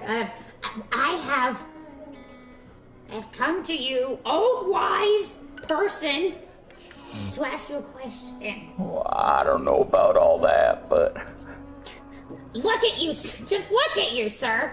You scream of years of life experience. I've lived many years, probably past where I should. Which is why I'm here. Yeah, okay. Except for the past your prime. I don't know anything about that. Oh, I'm not past my prime yet. yeah, you know what I'm saying? Wedler is another old man shirt. Yeah, exactly. He says, my grandpappy, Yeah. he passed through here Oh, right with on. his best friend, a dust goblin. I think, was it a dust goblin? No, you don't know. I don't know. Well, with his friend, Tweedler. Oh, my God. Do you know Tweedler? I haven't heard that name in so long. Please, I must know. Oh, man, wait, let me remember. Yep, good old Tweedler. Haven't heard that name. What did he tweedle? Well, I got some stories for you for another day. Well, then, what about a map? Well, maps. Oh yeah, he used to talk a lot about maps, and he used to work the mine together, him and I. Wait, Oh, Jesus. there's a mine? But yeah, well, the old mine just over there, over yonder. Oh my! Yeah, but it's clean now. I mean, we worked really hard until I lost this. What took it? The mine. I'm sorry to hear it, but it was a good sacrifice. Yeah, well, maybe. I'm still living in the hut. So not too I sure, thought it was but a rather humble abode. well, it's I like the way you stack those barrels. Oh, thanks. Really, Well. you know. yeah. Spent all day yesterday doing that. Okay. Tweedler. Yeah, so I haven't heard that name in a long time. We were good friends. He used to go on and on about some treasure. Yes. Yeah. Treasure. What kind? What was it? What is it? What did he say? I don't know. I never listened. I was like, well, if you know about treasure, why are you living in the mine? Why are you working a mine here? Because the mine is the greatest treasure there is. Maybe, but I'm still living in the hut. regardless of our different perspectives on living situations, what about his friend? Papa Wedler? He would just be Wedler. Yeah. He was really weird. It was like, I always wondered if it was like a, what do you call them? Like split personalities or something? Because he would talk about me just Rue with a T. It's like Wedler is Tweedler. I think he was going a little from all that time, so I don't know. But Wedler, I believe what he said was his friend who, sorry. Sometimes the moonshine's a little stronger than you expect, you know what I'm saying? They get a little, sorry. A little too many potatoes. A tater. We call them taters. Tater. Yep. You also call them nanners? I don't know what you're talking about. I've been alive a long ass time. No, nanner, yes. All right. Well, I mean, yeah, so Wheeler apparently was his friend, but he knew him before he came here. And then I never met this Wheeler. But Papa Wheeler, he went missing here in this town. What happened to him? I don't know. I never met him. I'm telling you, I never met no Wheeler. I met a Tweedler, which I still think is the same person. Why do you keep saying that? Because that's what I think. Can I roll an insight to see? No, they're so what? How do we know if they're the same person? Roll an insight check. Why would Papa Wheeler be posing as Tweedler? Oh, okay, 14. You get the sense that he's telling the truth. Like this, he has nothing to hide. Okay. Yeah, I don't think he's lying to me. I want to know if it's true. He thinks it's true. Well, he probably thinks a lot of things. Yeah, absolutely. Okay. Nexus will, like, very awkwardly just, like, shove half her torso in this, like, very small tent. And say, I apologize for the intrusion. I am Nexus. If I may inquire, have you ever gone very far out west? First, welcome to my hut. It's nice to have y'all. This is the most people have had in a long time. I wish we could all fit, but we can't. That's okay. We prefer to stand on your lustrous porch. Yeah, I'll see that. All right. Well, sorry. What was your question? My question was, we are intending to go very far out west, and I wondered if you had any information about the terrain or experiences that you may have had in your many years as a person. Yeah. I think you're old man. Yeah, I wouldn't recommend going anywhere out there. I went once and was not good. And where did you go when you went? Well, a little west, right to the Scar. Nothing to see out there but doom and misery and death and sand and much better here. You want some moonshine?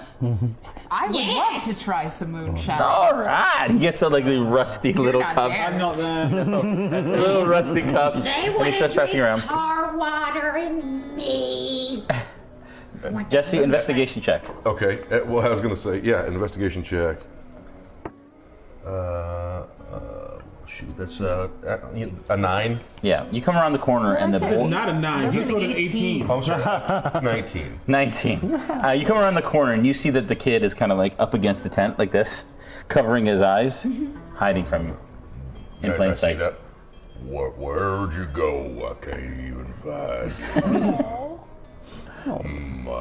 you. I make a whole meal out of like looking for everything around this little guy, and then just quietly put a barrel over him and sneak off. Like it. That's good. Okay, cool. And then would you sneak back to them, or are you still kind of playing? Yeah, I'm thinking that shortly thereafter they'll hear some kind of huffing and snuffling, and you'll just see a big gray muzzle poke up under the edge of the tent. That's it. Yeah. Also our associate. Oh, I know Archie. Archie's been here a long time. Archie, how you doing? Good. You know these folks? Yep, they're my best friends. Wait. Best friends. Yeah, we had breakfast together. All right. You met today? Last night.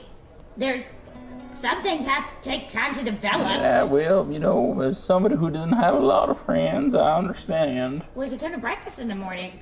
I found friends at breakfast? Yeah, that's what I Are said. you gonna buy me breakfast? Yeah. All right. I haven't been offered that in a long time, you know what I'm saying, Archie? All right. A slide of gold under the tent. Guess what, Archie? He knew Papa Wedler. Well, he knew Tweedler, who he thinks is also Papa Wedler. No, I'm pretty dang sure that he was a little in his head. I don't know what that means. I have many opinions. Nexus will.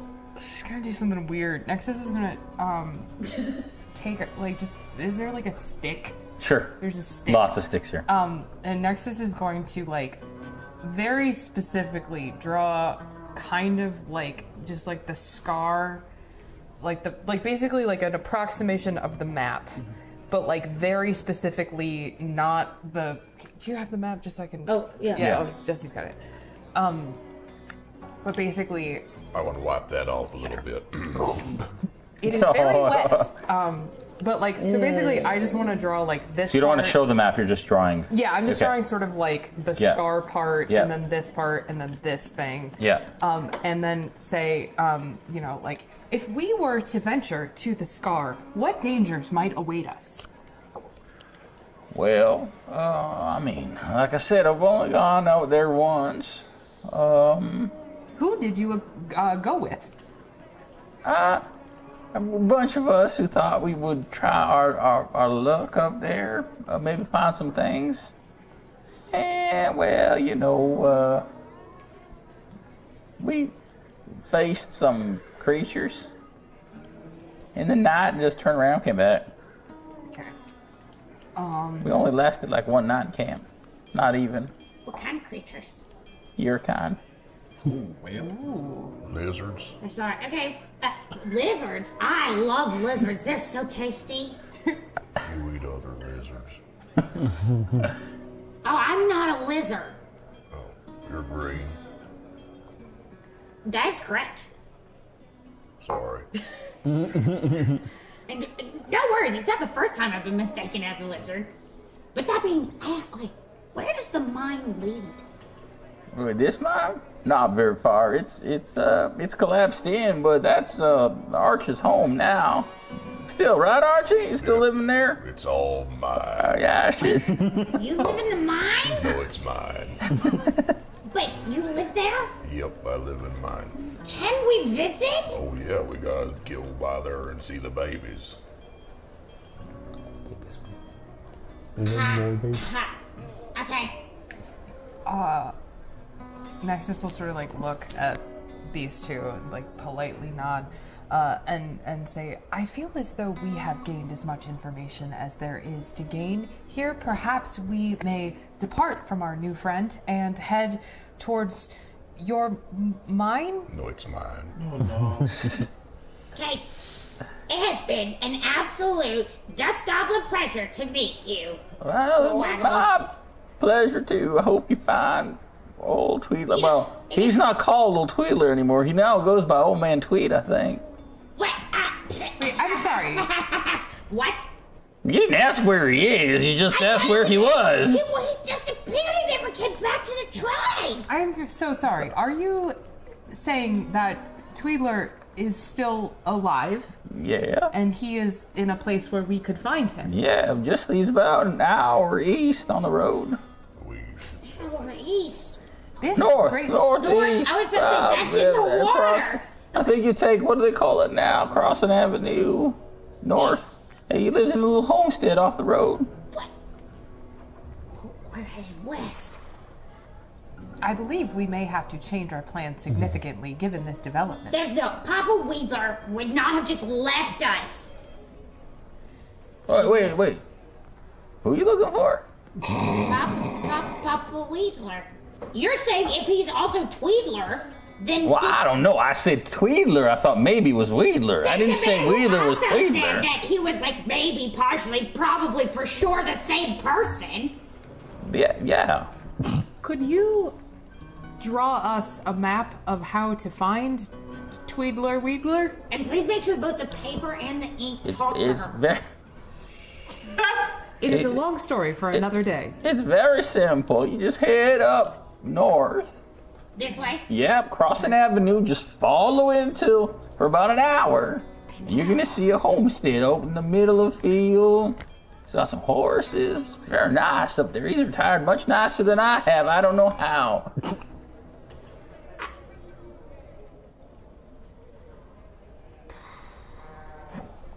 Okay. Yeah. Well, we promised we'd go back to Drifter's Haven, but we have to get the babies in the mine first.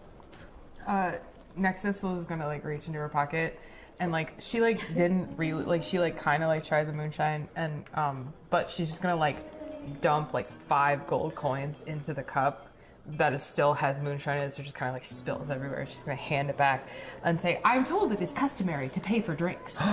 Thank you. Maybe, That's more gold than I've seen since I mined. well, maybe you could, It's mine now. Oh you could dear. expand your homestead. Oh, man, I'm gonna go stay in the inn. Forget this. Say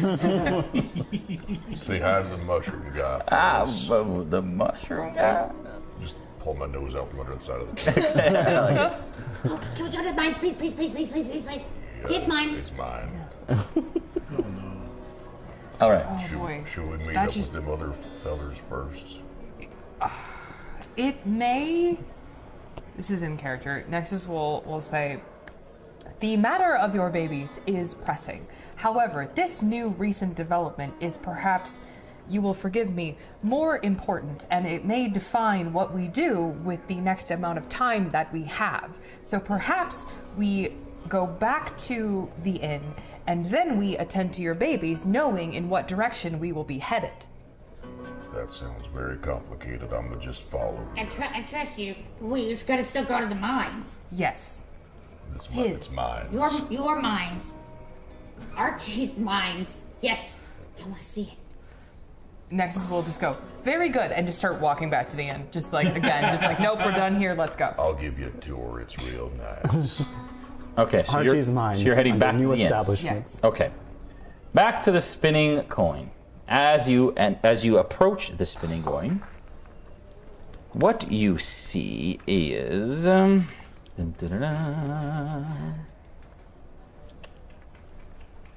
this. It's one. Obviously, it's connected. They all kind of bear sort of the same sort of front area, but there are a pair of double doors in front, and on top it says a spinning coin. It's obviously well taken care of. It generates, I'm sure, a lot of income for the town. Yeah,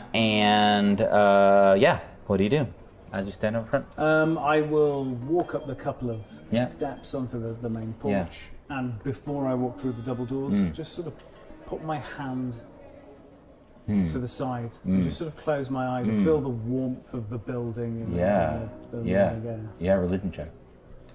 Oh. 7. Okay. The feeling you felt earlier is just steady. No difference, no change. Just the draw. Sully will kind of walk behind, stop when he notices a moment. Yeah. Kind of gives him some space Yeah. for a second. Yeah. And then we'll walk up to meet. Okay. Just a deep breath Yep. and walk through the double doors. Okay. All right. As you walk through, at this time, I would like to invite Teddy to the table.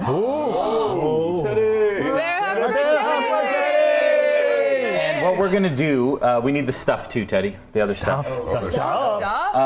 And what we're gonna do is, Dot, you're gonna take your mic off. You're gonna give it to Teddy, and then we're gonna squish Dot in the middle of y'all two, Oh, okay. All right. Okay. as much as you I'm can. gonna give Teddy some space, but I'm taking this with me. It's gonna get comfy.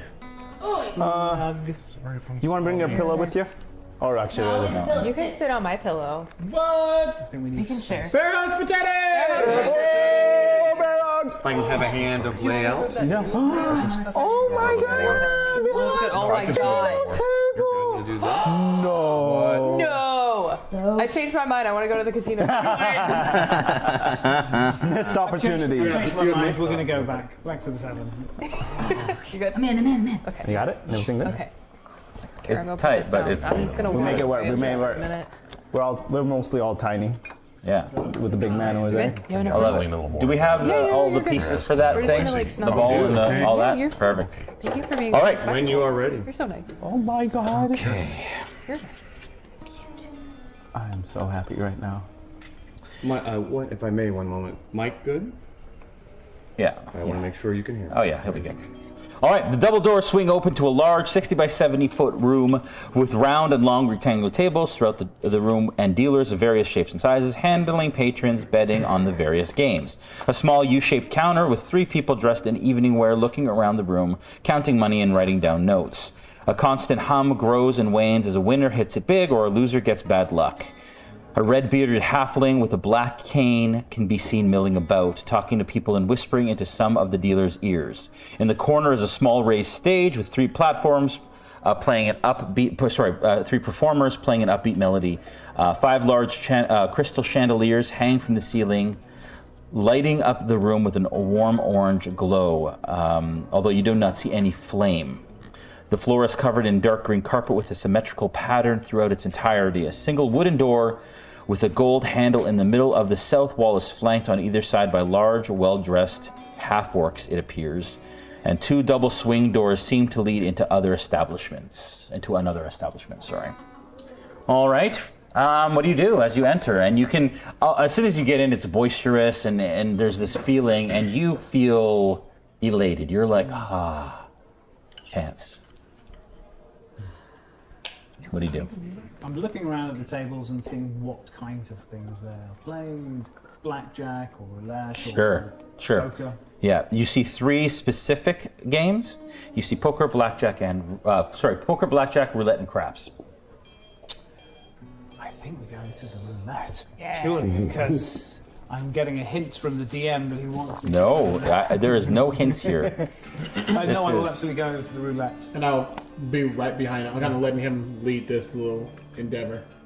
But Okay. he's always keeping an eye out, Yeah, not letting him go too far. yeah, So we just talked about saving the money, yeah. but he's going to let that happen.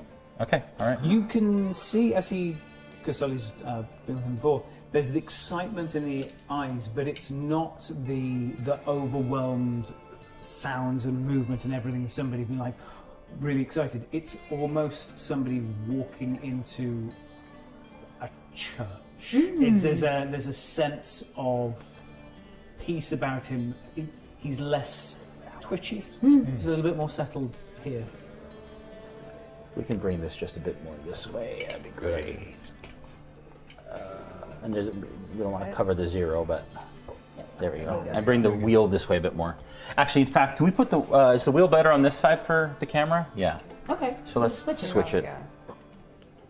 Can we move these? Oh, yeah. Yeah, for sure. Here, do you want me to take Here, all hand that me, stuff? hand me my items and I'll hold them in my lap. There we go. Perfect. That's better. And now you can.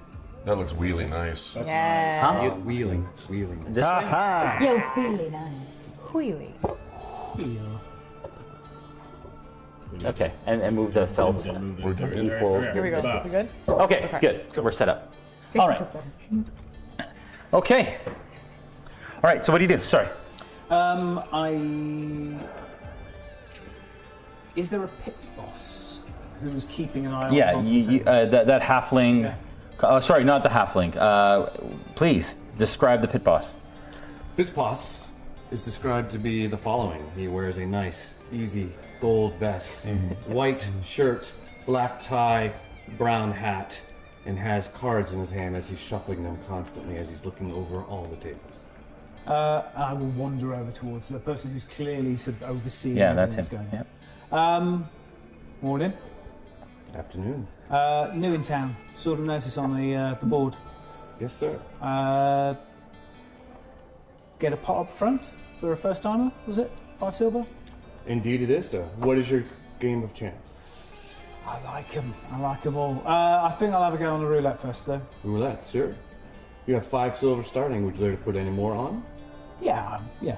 And sort of reaches into his pouch and sort of weighs it up and pulls out a couple of gold. Sully just walks forward and just notes that and goes, I'll also join, by the way. How much gold is it? So I can give you a perfect count. Two gold. Do you care to wish that all in one set of coins, or you wish it broken up into silvers? Oh, silvers, please. There's your first of 5, the 3 in silver, and you said you wish the golds in silver as well? Yes, please.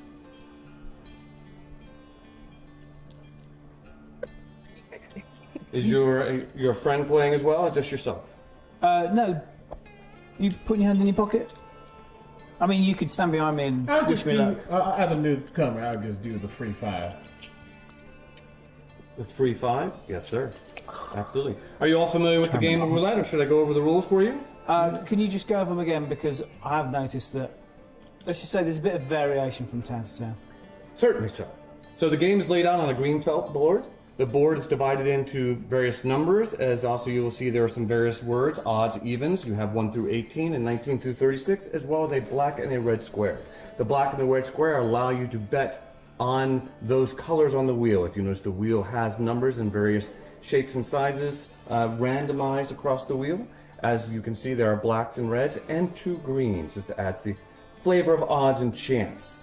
You may bet. Minimum is 1 silver per square. You place them on the square you wish to bet on, red or black, odd or even numbers, or a segment of numbers. There are also numbers lined in the center. The numbers in the center pay 2 to 1. All the boxes on the outside pay 1 to 1. Yeah, good. Very good. Very good. Fair. Since we have new players, who wishes to vie for the ball? Left or right hand? Left. Left hand it is. Very good. Place your bets. Everyone, place your bets. Minimum 1 silver.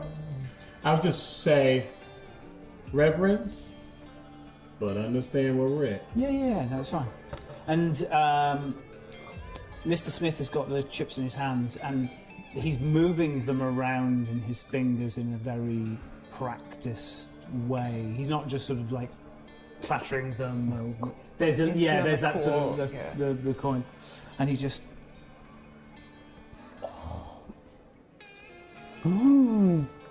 All bets final. All bets final. Let's go. I'm so nervous. Wheel is in play. Wheel is in play.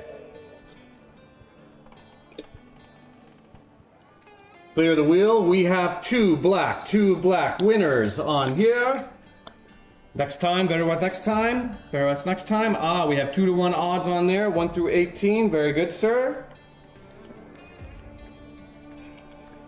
And as it lands, and Mr. Smith realizes that like almost nothing's paid out, he just raises his eyes and just goes, "Really?" And there's just kind of a chill smile upon Sully's face. Sully knows that sometimes you got to get in with those who are a little unsavory, for lack of a better word. So he's been around from time to time. Notice that all of his chips won. Oh, shit. Bet again, sirs? And just to be clear, so you're actually playing handle with this gold, silver, and coppers, Yes. like physically. Yes. And he's just giving you, or are they doing chips? They're doing chips. You want on to the do chips? board. Okay, cool. Like in game, they're in-game, using yeah. chips. Yep. Okay. This is for pretend, and I'm nervous. It's not for pretend. This is Very good, sir. Our All bets character's in. All futures. bets in. All bets are in. So Last stressed out. call. Wheels in play. Ball is in play.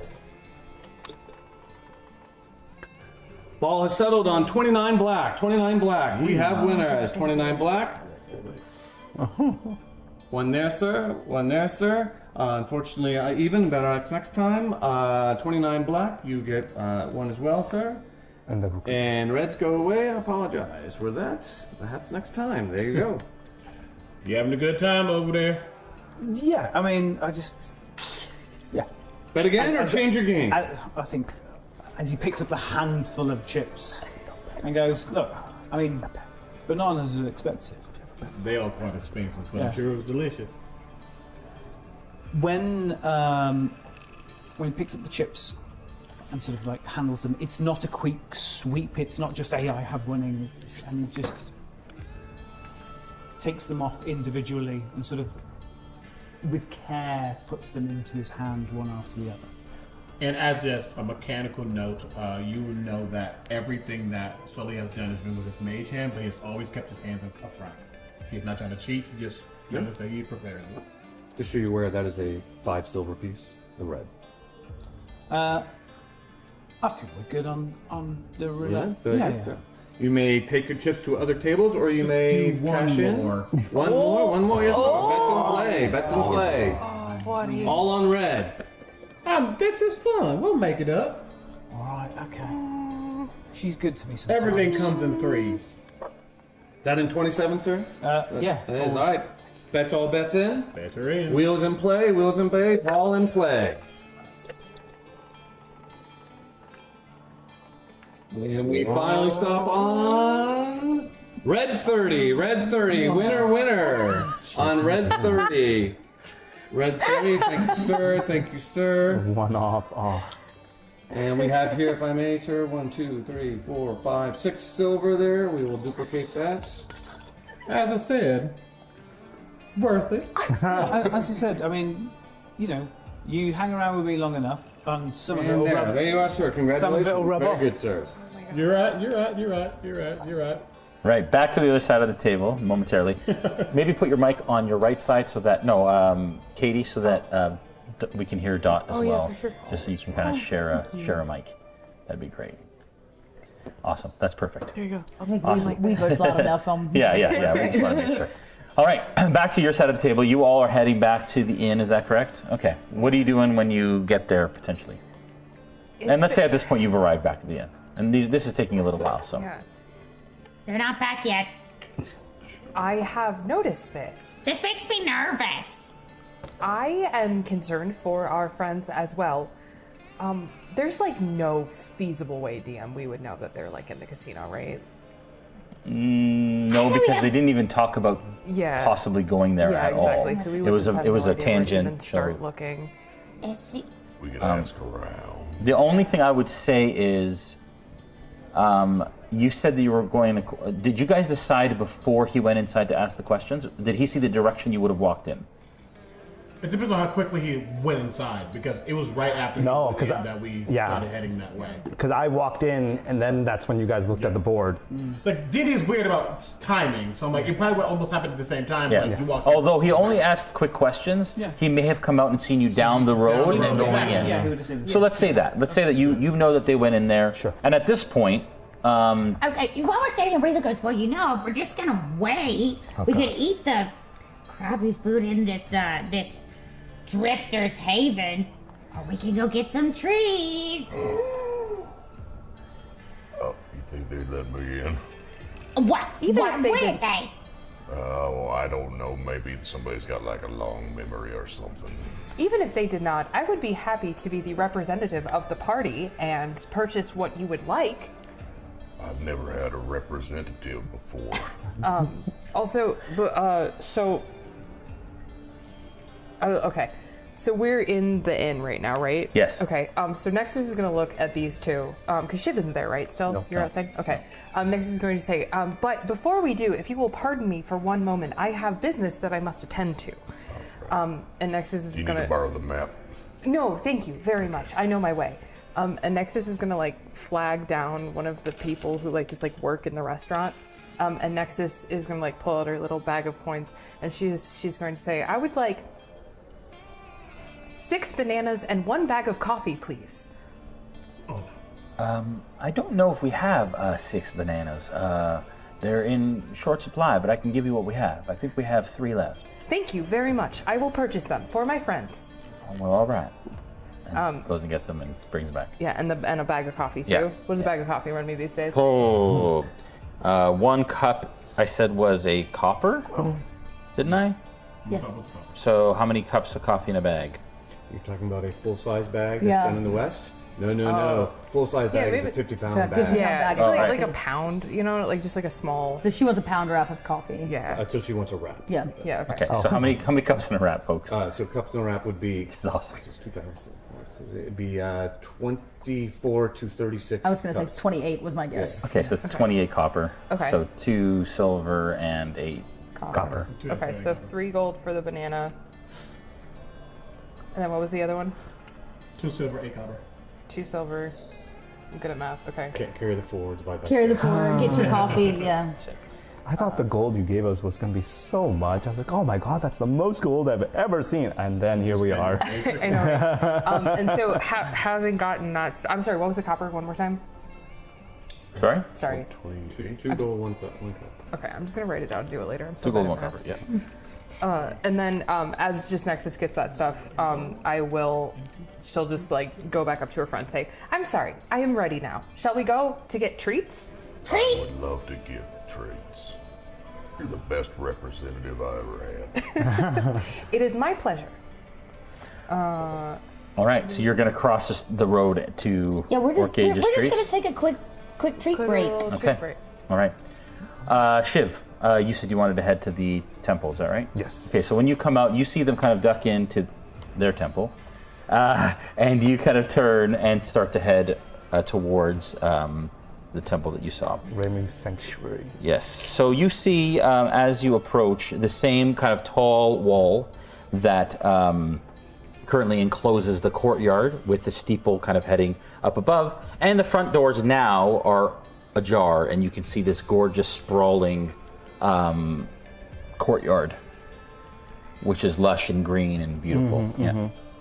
Yeah, he just kind of really doesn't even care to notice any of that, doesn't care for that, and just walks straight to the front door and enters it with purpose. Is there anybody else inside? Yeah. So Reverend? the single wooden door of the building has a high arch and is a little wider than a normal door, 10 feet high at its peak and about 5 feet wide. Opening the door leads to a small antechamber, about 6 by 20 feet. I'd say about 5 by 10 feet. Its north side opens up into a large nave. To the west corner of the antechamber are 3 shelves with 2 lit candles sitting on top of the shelves. To the east corner of the antechamber is a basin on a carved wood pedestal with clean water and a small table with a lockbox that has a little slit on the top, obviously, for donations, or like a collection box. The nave or sanctuary is about 20 by 50 feet. It has 4 rows of wooden pews with an open alley down the middle of the nave that leads to a 3-step stone dais. You can see scratch marks on the wooden floor from time to time, and it looks like almost like claw marks, but not like gouges, just like scratches all over the place. Yeah, and you can see standing up at the dais and kind of going through a book. Is what appears to be a bird-like humanoid creature. Its wings tucked behind, kind of white and brown flecks on the feathers, and this creature kind of looks up at you and nods. I nod back and I approach and goes, "So, could I inquire about about your deity, your god here?" Yes, and as you approach, you notice that there are dried branches and twigs form a circle around a large open-mouthed golden basin in the middle. Within the basin are ashes, 6 large candle holders with a lit candle stand on each side of the dais, creating an alley up it, and steps along behind the table. Behind the table, on the wall, hangs a tapestry that depicts a large set of silver-tip brown wings. In front of the wings is a white feather necklace with a silver clasp that holds an opal gem. And you can see that this creature kind of looks at you and she says, welcome. Thank you. May I know what your god is, or what they do, perhaps who they are? Yes, well, Ramus is the patron of my people. Protection and the sun and the sky. What was that name? Ramus. Ramus. R-A-E-M-I-S. Sun and sky. Is there something specific you seek? Just, I suppose I'm still looking for the right one for me. Does your god help those in need? Or seeking perhaps something? Yes, Ramus will help any who come searching and who come asking with a pure heart, of course.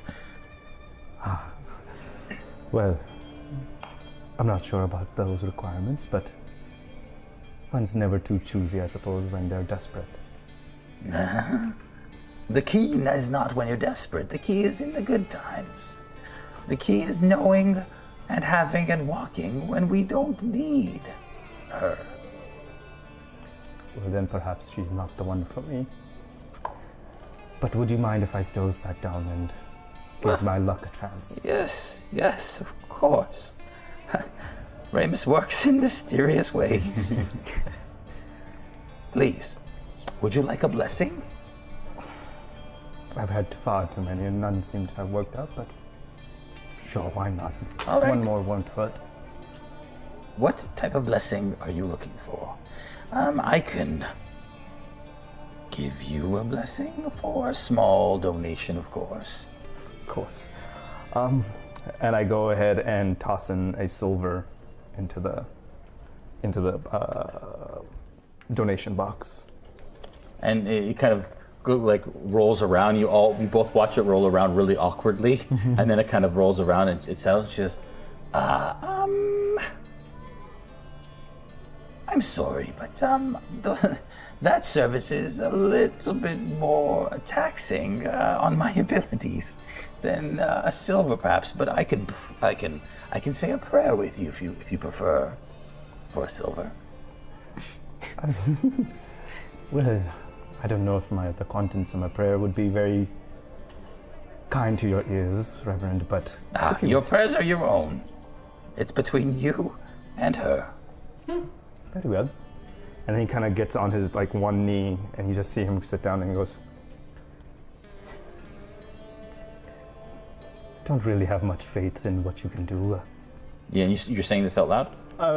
Under her whisper. I don't know if she would be able to hear, but I guess it was. Each one of you seems to be the same, but perhaps you may be a bit different. I don't know. I just know that I don't really know where else I can turn. However, you find me what I seek. You find me my mark.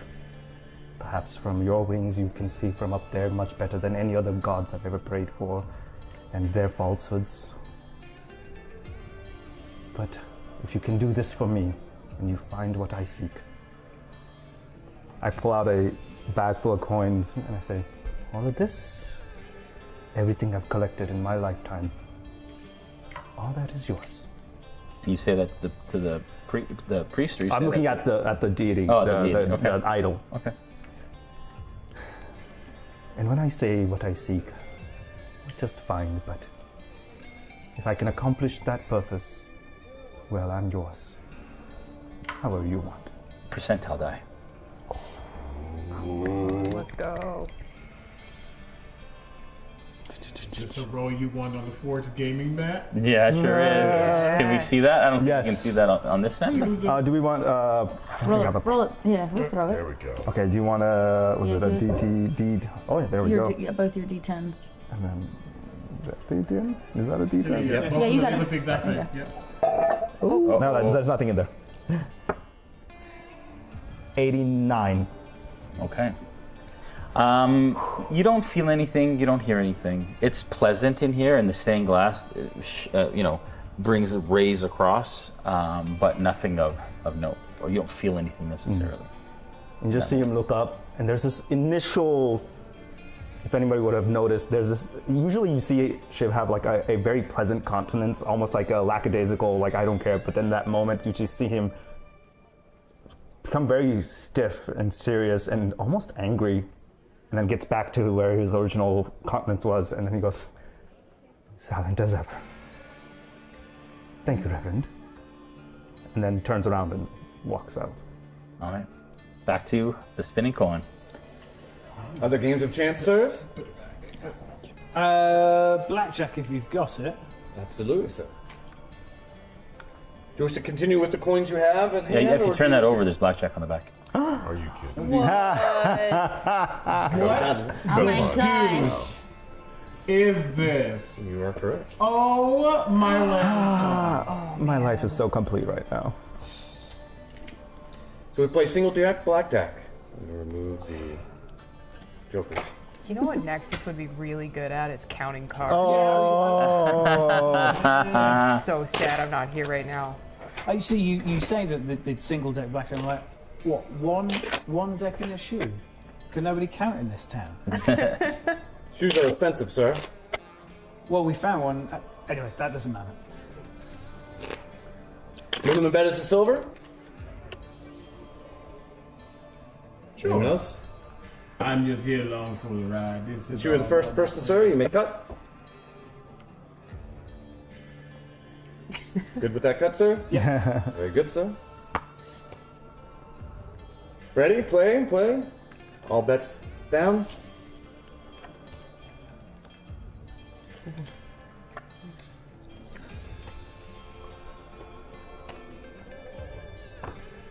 Five ace, sir. Hit or stay? I mean, what are you doing to me? Hit. Very good, sir. 16, sir. Oh, okay. We'll stay.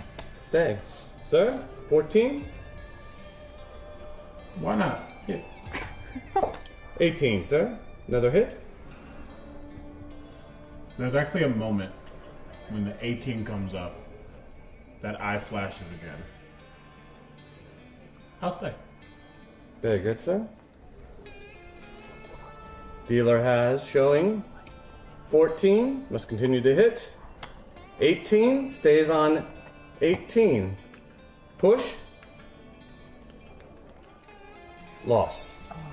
Bet again, sir? Yeah. Why not? Very good, sir. Same. Riding.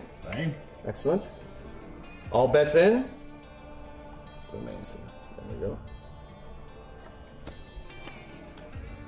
As this plays, as well as just sort of looking at the cards, Mr. Smith is gauging the competency and professionalism of the dealer. Yeah, fair enough. Yeah, very professional. Very. Bear hospitality. It's Bart, sir. Bart, sir. Hit Bart. That doesn't have Or the the same spinning ring. coin. Hit. Thanks. Hit, sir? Yes, sir. Oh, I'm sorry, sir. Today's not. Sir, 16. What would you wish to do, sir?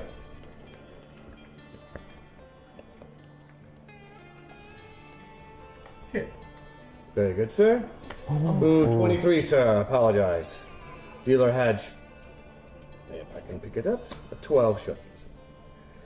Bet again, sirs. Yeah, it's getting on. One more, and we'll go and meet the kids. And why not make this a spicy one? Adam. What would you like to see here? Oh, God. Yeah, God. Do you wish to split it out into Mine was multiple free. hands? Yours not. That's half a banana. Mine was free. What can a banana cost? Manner. 10 gold? I'll run three hands. There we go. Oh, Three nice. hands, Okay, sir. three Very good, hands. sir. Okay, That's okay. it, sir. One hand. Yeah, we just gonna do one over here. Very good, I mean, sir. I have three hands, but I'd rather not. As the dealer's dealing, you hear a raucous kind of like explosion of like laughter and excitement from a nearby table. And as you do, you look over, and there is a familiar gnoll type humanoid sitting at the poker table. And he's just won, and he just kind of reaches out and he gathers a pile of chips, and he looks over at you, Is he and the he one who like sees us? and he like tips his hat to you and smiles as everybody kind of like celebrates his win. And then he goes back to it, like he looks back down at the table. I was again nod and just sort of touch the brim of my hand. Yeah. Dealer showing aces, sir. Insurance. Yeah. Insurance is the minimum of what you want to cover. Insurance? No? Dealer takes. Dealer does not have blackjack. Thank you, sir. Thank you, sir. Card, sir. Yeah. 16 showing. 17 showing. Card. Yeah. 17 still showing. Okay. Stand. 19, sir. Stand. 13. Hit. 20, sir. Stand. Hit. 14, sir. Yes, sir. Ooh, 22, sir.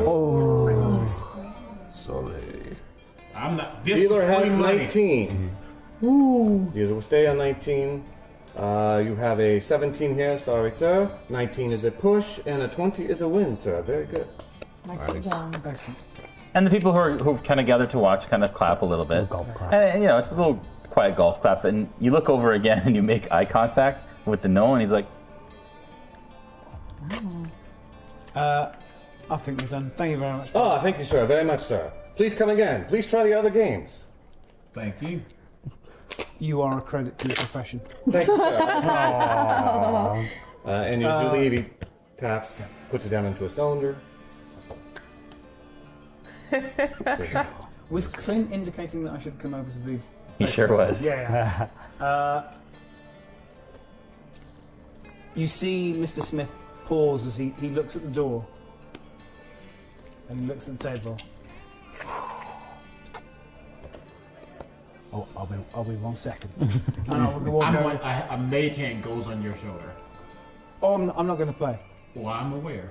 No, Mom and Dad are fighting. Last time you left, it was quite a long time. yeah. And this individual, and I get a little quieter, we still don't know. Yeah, I know. I just wanted to get the measure of him. Then get a measure. Some of us need to keep our obligations. Yeah. I'm gonna head back to the inn. I will be a couple of minutes. A couple. I will be about 2 minutes. That's enough for at least 4 hands. I will like playfully pat his cheek with the mage hand, and I will head out. And I'll begin, but as I walk out, like my mage hand is just like dropping the coins in my hand, like this was all free, and he had to struggle. All right. Back to you folks. You step out in front of a building, which is a small wooden 10 by 15 single white door with inlaid glass starting from the middle of the door all the way up. Its roof is a single slant type that slopes downward, and there's a sign that says Orc Aegis Treats. Through the window, there's a display window, and through it you can see all kinds of pastries, cakes, breads, and various trivets and stands. So what now? Nexus.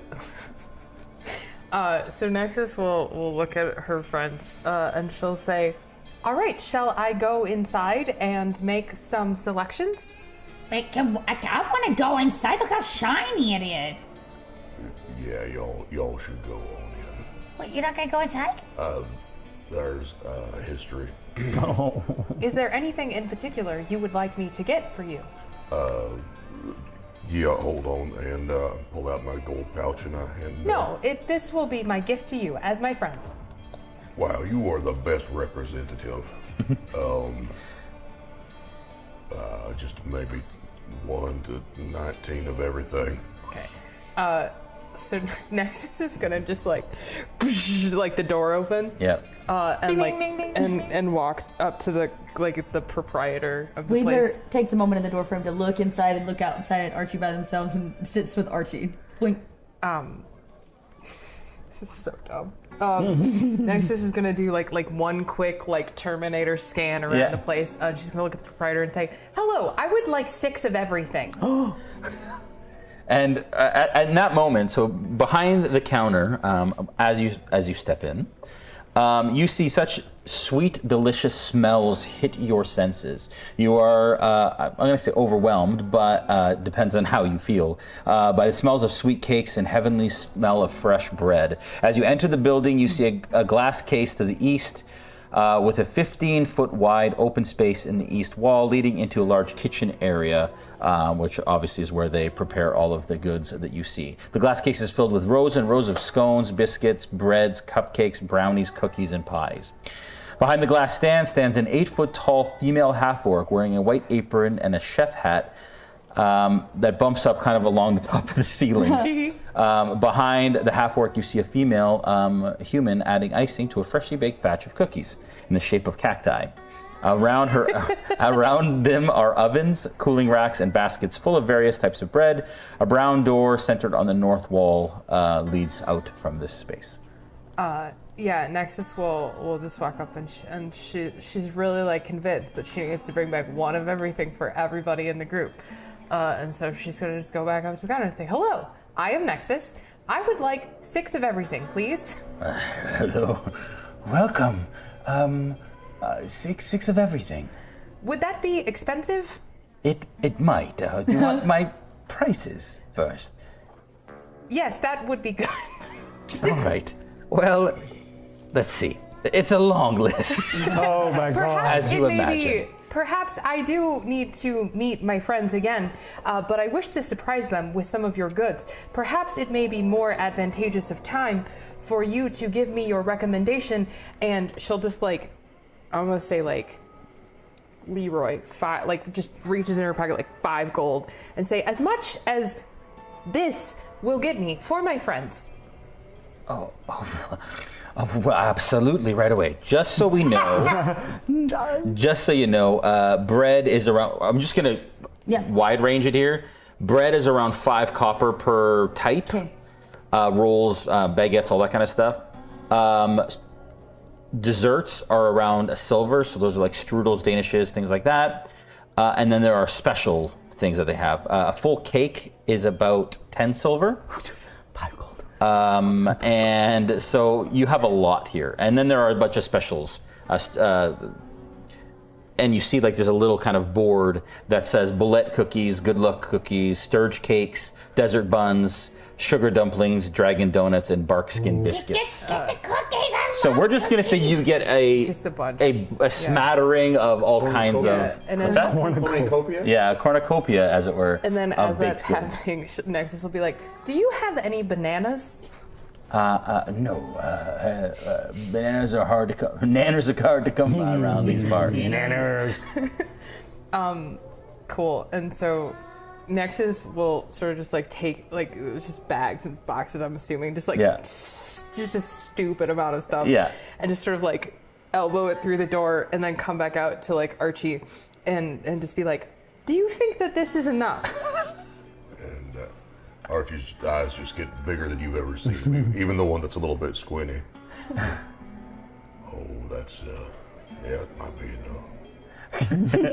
And Wedler, is this enough for you? A cookie, please. And then Nexus will be good, and just go back into the like inn hotel thing, just back across the street, and just put it all What down. if we just sit here and eat it? Because I really want that cookie. And I like reach in and As long as we save like 1 for everybody else, I think it'd be all right. We'll put this one. Yep. Yeah, if we And sit one. outside in the street with this massive pile there's of no way we treats, make it across the street is with all there these a sweets. chance that they're gonna like see us when they like come back? Possible. Okay. Although you're all the way down. I think the Orchard of Streets is Yeah. right there. Yeah, and if you we're, guys like- are all the way up here. Yeah. At the spinning coin. they're at the- Yeah. There. Yes, if we're like. But they are going to come back to the. Yeah, eventually. Eventually. Yeah. You'll find each other. What do you want to do when you leave the temple? Oh, I think I make it back to the inn. To the inn. Okay. So as you start to walk around, I'm going to say that you all meet Okay. in the street. Whoa. What do you do? I look at it like, someone's been on a spree. Sugar.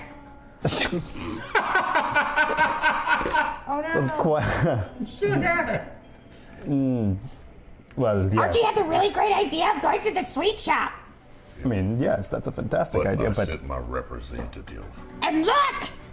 you have a representative. I am the representative. You? Oh, well, look at you, a business person already. Moving up in You- society. Ah, I'm proud of you, buddy.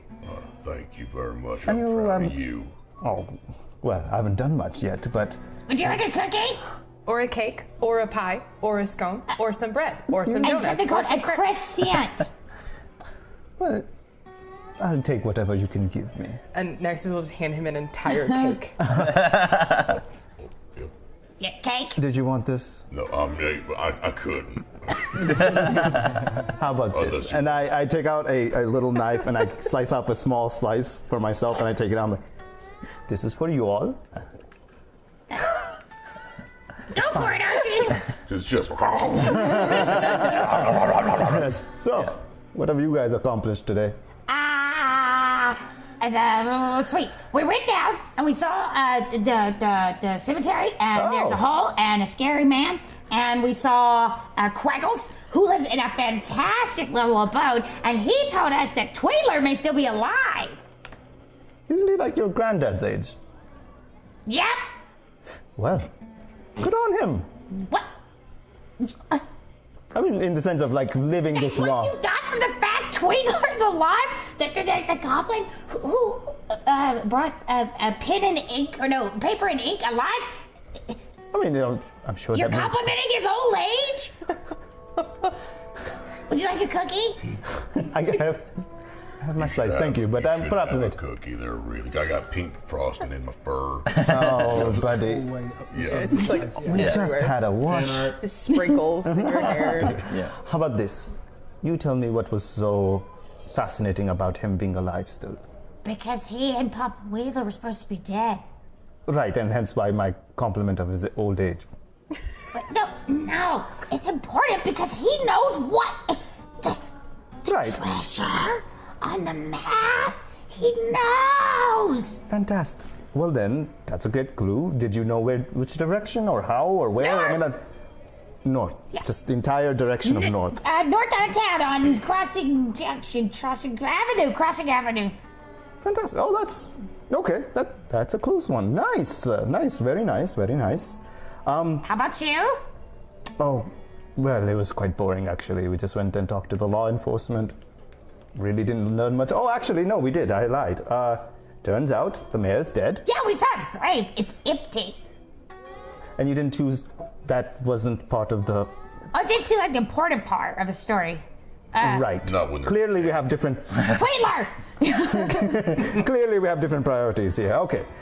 All right. Fantastic. Well, turns out the empty grave is of the body of the old mayor who died over there. And yes, well, he's now alive, or not quite alive, just walking around. And also turns out to be the friend of the current sheriff and mayor, which seems like an abuse of power to me. Wait. I'm having a thought.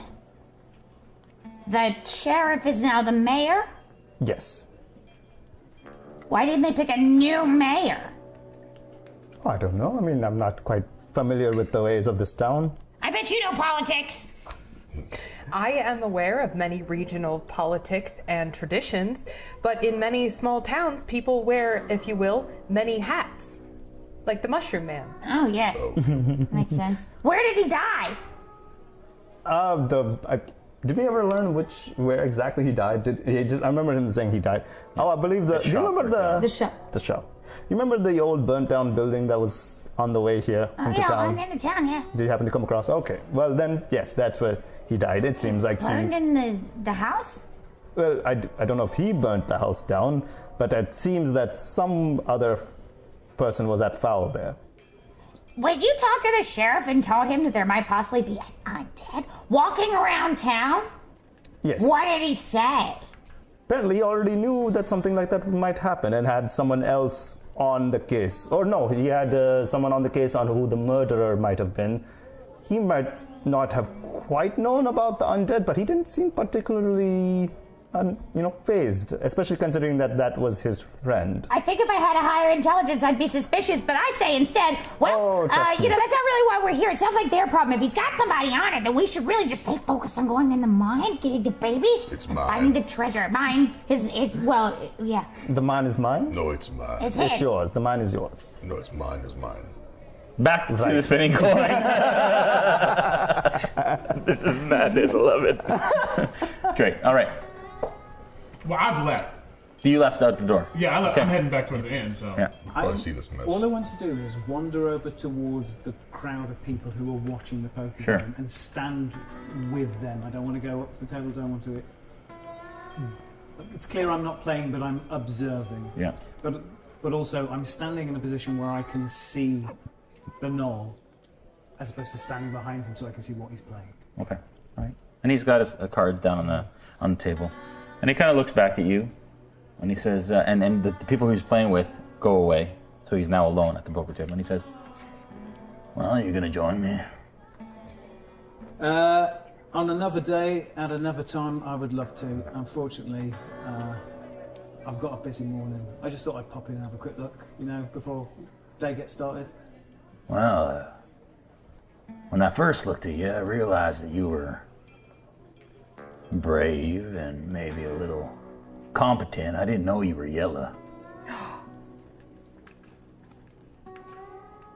Oh, sorry, does that still work? It should. Oh, Jesus. Bless. Where I come from, doesn't do what you think it does. Look, I'm happy to have a nice game, but... One hand, come on now. We just met. Yeah. I think you and I play this game very differently. I've been winning. How do you play it? The right way. All right, well, show me. And I, because I haven't yet cashed out. Mm-hmm. I tell you what, and I chuck a couple of silver chips on the table.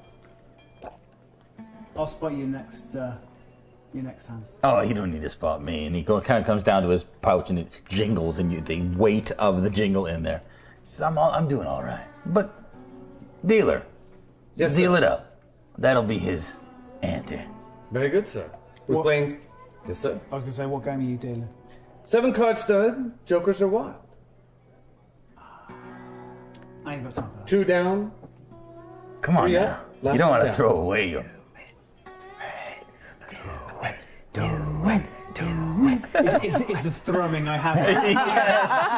Yeah, you do. I'm like, And you realize you haven't been all that lucky yet. no. And so the draw that you had coming This here has is not yet. entrapment, and you know it. You know I'm just saying. this is entrapment. Continue.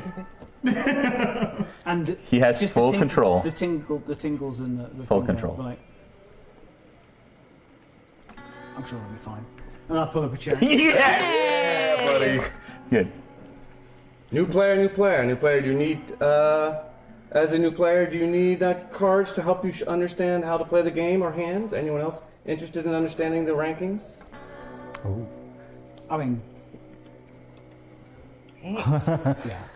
Oh, fancy. Now we This can is follow yes. along at I got home.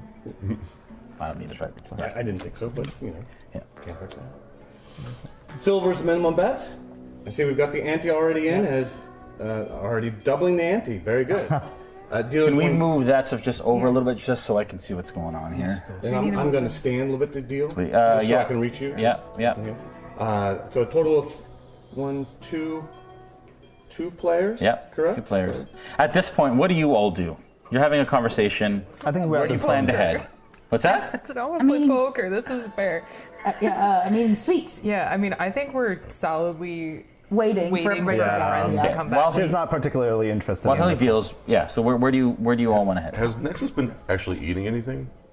Like little bits. Like I would say lot. during that conversation, you come around the corner and you see them. Yeah. Yeah. I think I just come around, and I think I'm heading towards the end, and I just pause, take that very slow turn, see 4 individuals sitting move it all on the that way more. ground, maybe Yeah. I'm standing up, standing eating, exactly, just eating cake. Weeder's like, Streets. Sully, guess what? Sheriff? Sheriff, Sully, guess what? yes. We found a treat. Frosted. And Tweedler's alive. These are 2 different moments that are now combined. I'm happy you found treats. I hope that wasn't too expensive. Cookie. Cake, scone. No, thank you. This one's a croissant. I appreciate it. Thank you. Well, Come on, Sheriff, have at least one thing. I don't have much of an appetite, but thank Fair you. enough. And then Nexus will say, and the JJ is for Jenkins Johnson, who is the old mayor. There is a statue of him in the graveyard. He is not in the graveyard anymore, but his statue is. Yes. We spoke and I nodded Indeed. to Shiv. I told spoke them. to the Oh! Shiv. And I found the bauble. I pull out the strip of fabric. Where is Mr. Smith? Can I see that? Mr. Smith is currently, he said about 2 minutes behind me. sure I'll see him any second now. It takes me about 2 minutes to walk over here, and I turn around, notice no one's there. So is he in trouble? No, he's not in Okay. trouble. Is it possible that he is in trouble? It's not. You said he was right behind you, and now he is not. It is possible that he is in danger. There is Should we a- go after him? Concept called trust. Ah. Indeed. Oh yeah, we're working on that. That's a new vocabulary term. Enjoy. No, it's fine. No, enjoy the snacks. And I will mage hand one of the croissants. More than anything to convince them that I'm staying with the group. And I'll like pick it apart, but I'll keep looking back. While I wait, I look to the sheriff and say, you know, what did you think about the poster on the wall? That seems like, oh, forgot to tell you, there's a wanted poster for a group of bandits. Perhaps if y'all are interested and we walk around. What group of bandits? Who wants bandits? Well, anybody who wants 500 coin. 500 coin? Indeed. Seems like a big sum. Who are they? They are the... What are they called again? They are the ever-living bandits. Strange name, I mean... Do I know the ever-living bandits as, I don't know, say being a goblin? Yeah, I'd say that everybody's heard of the Ever-Living Bandits. Not the ever-living bandits! Quite. Those ones right there, yes. But I feel like if we are going out west and if we happen to come across any of them... Oh yeah, okay. You don't just stumble across the ever-living bandits. No, how do you know? From Wasteland, Scotland. Indeed. Well, either way, I figured that our group could be a bit more vigilant out there if they're operating in these parts. And perhaps... Aren't they led by Half-Face? That's what I've heard. I don't know who that is. Scary. He's scary. Well. He has half of a face. All right, back to the spinning. I'm gonna rotate this so we can do the cards. Just make sure that he can still see because he said that. I'm just gonna do it. Yeah. Oh, yeah. Oh, yeah. And then let me know what bets you want to play, and I'll put them for you. Okay. And it is your bet. So lead is to the Queen of Hearts. Queen may bet or check. Check. Check. Check. Cards being played. Ooh. Queen of Hearts, Jack of Hearts. Starting of a suit trace. Bets. 5 silver. 5 silver. 5 silver. And I'm not really looking at the cards, and I'm trying to get the measure of Clint. Yeah. Yeah. Insight. Check.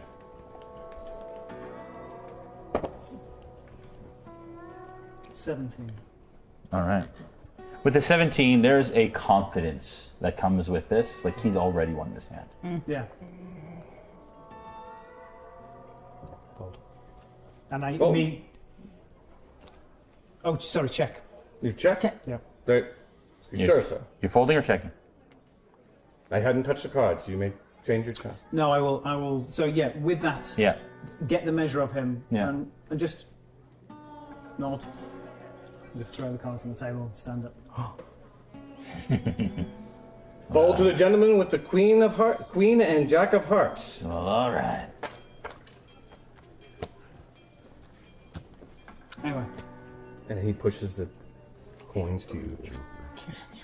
Well, if you're interested in making some more coin in other ways, I may have some ideas.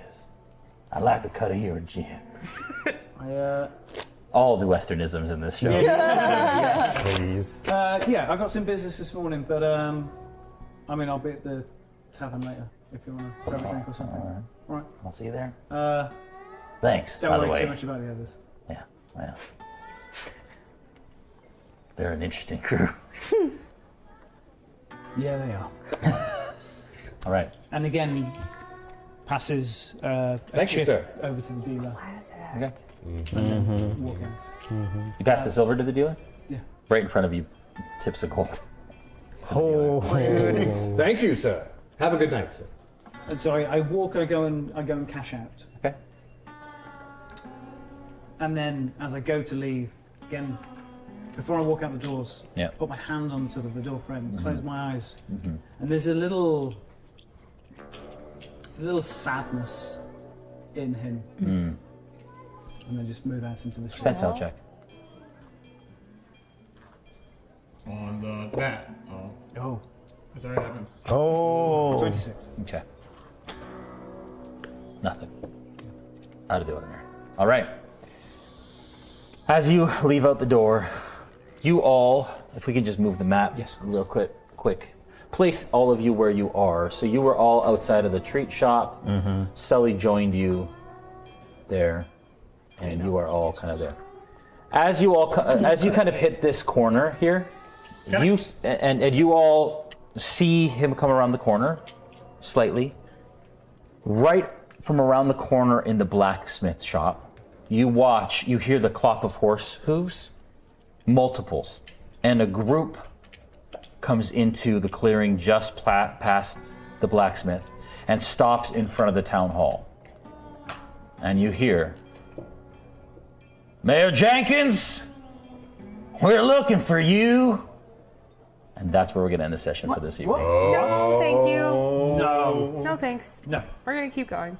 Let's go find Tweedler. Everyone want to head north? Cool. Thanks everyone for watching. How fun is this? We had like a mini casino. Thank you, of course, to Teddy. Hugs for Teddy. May your bets be strong and your winnings be large. There you go. Tune in Sunday for shootouts and shoutouts. While it's our Tales of the Wasted West after show, where we discuss this episode and all the things that kind of happened and where we think things are going to go. If you become a patron of Realm Smiths, you can actually watch it early, and it will be released to patrons tonight instead of the after show, and so you get a bit of early access for patrons of our channel, which is awesome. So check that out. Somebody's calling because we're over. That's the episode is over sound. Yes. Julian can't find the phone, so we're just gonna awesome. Tune in. We love you guys. We'll see you in a week. Bye.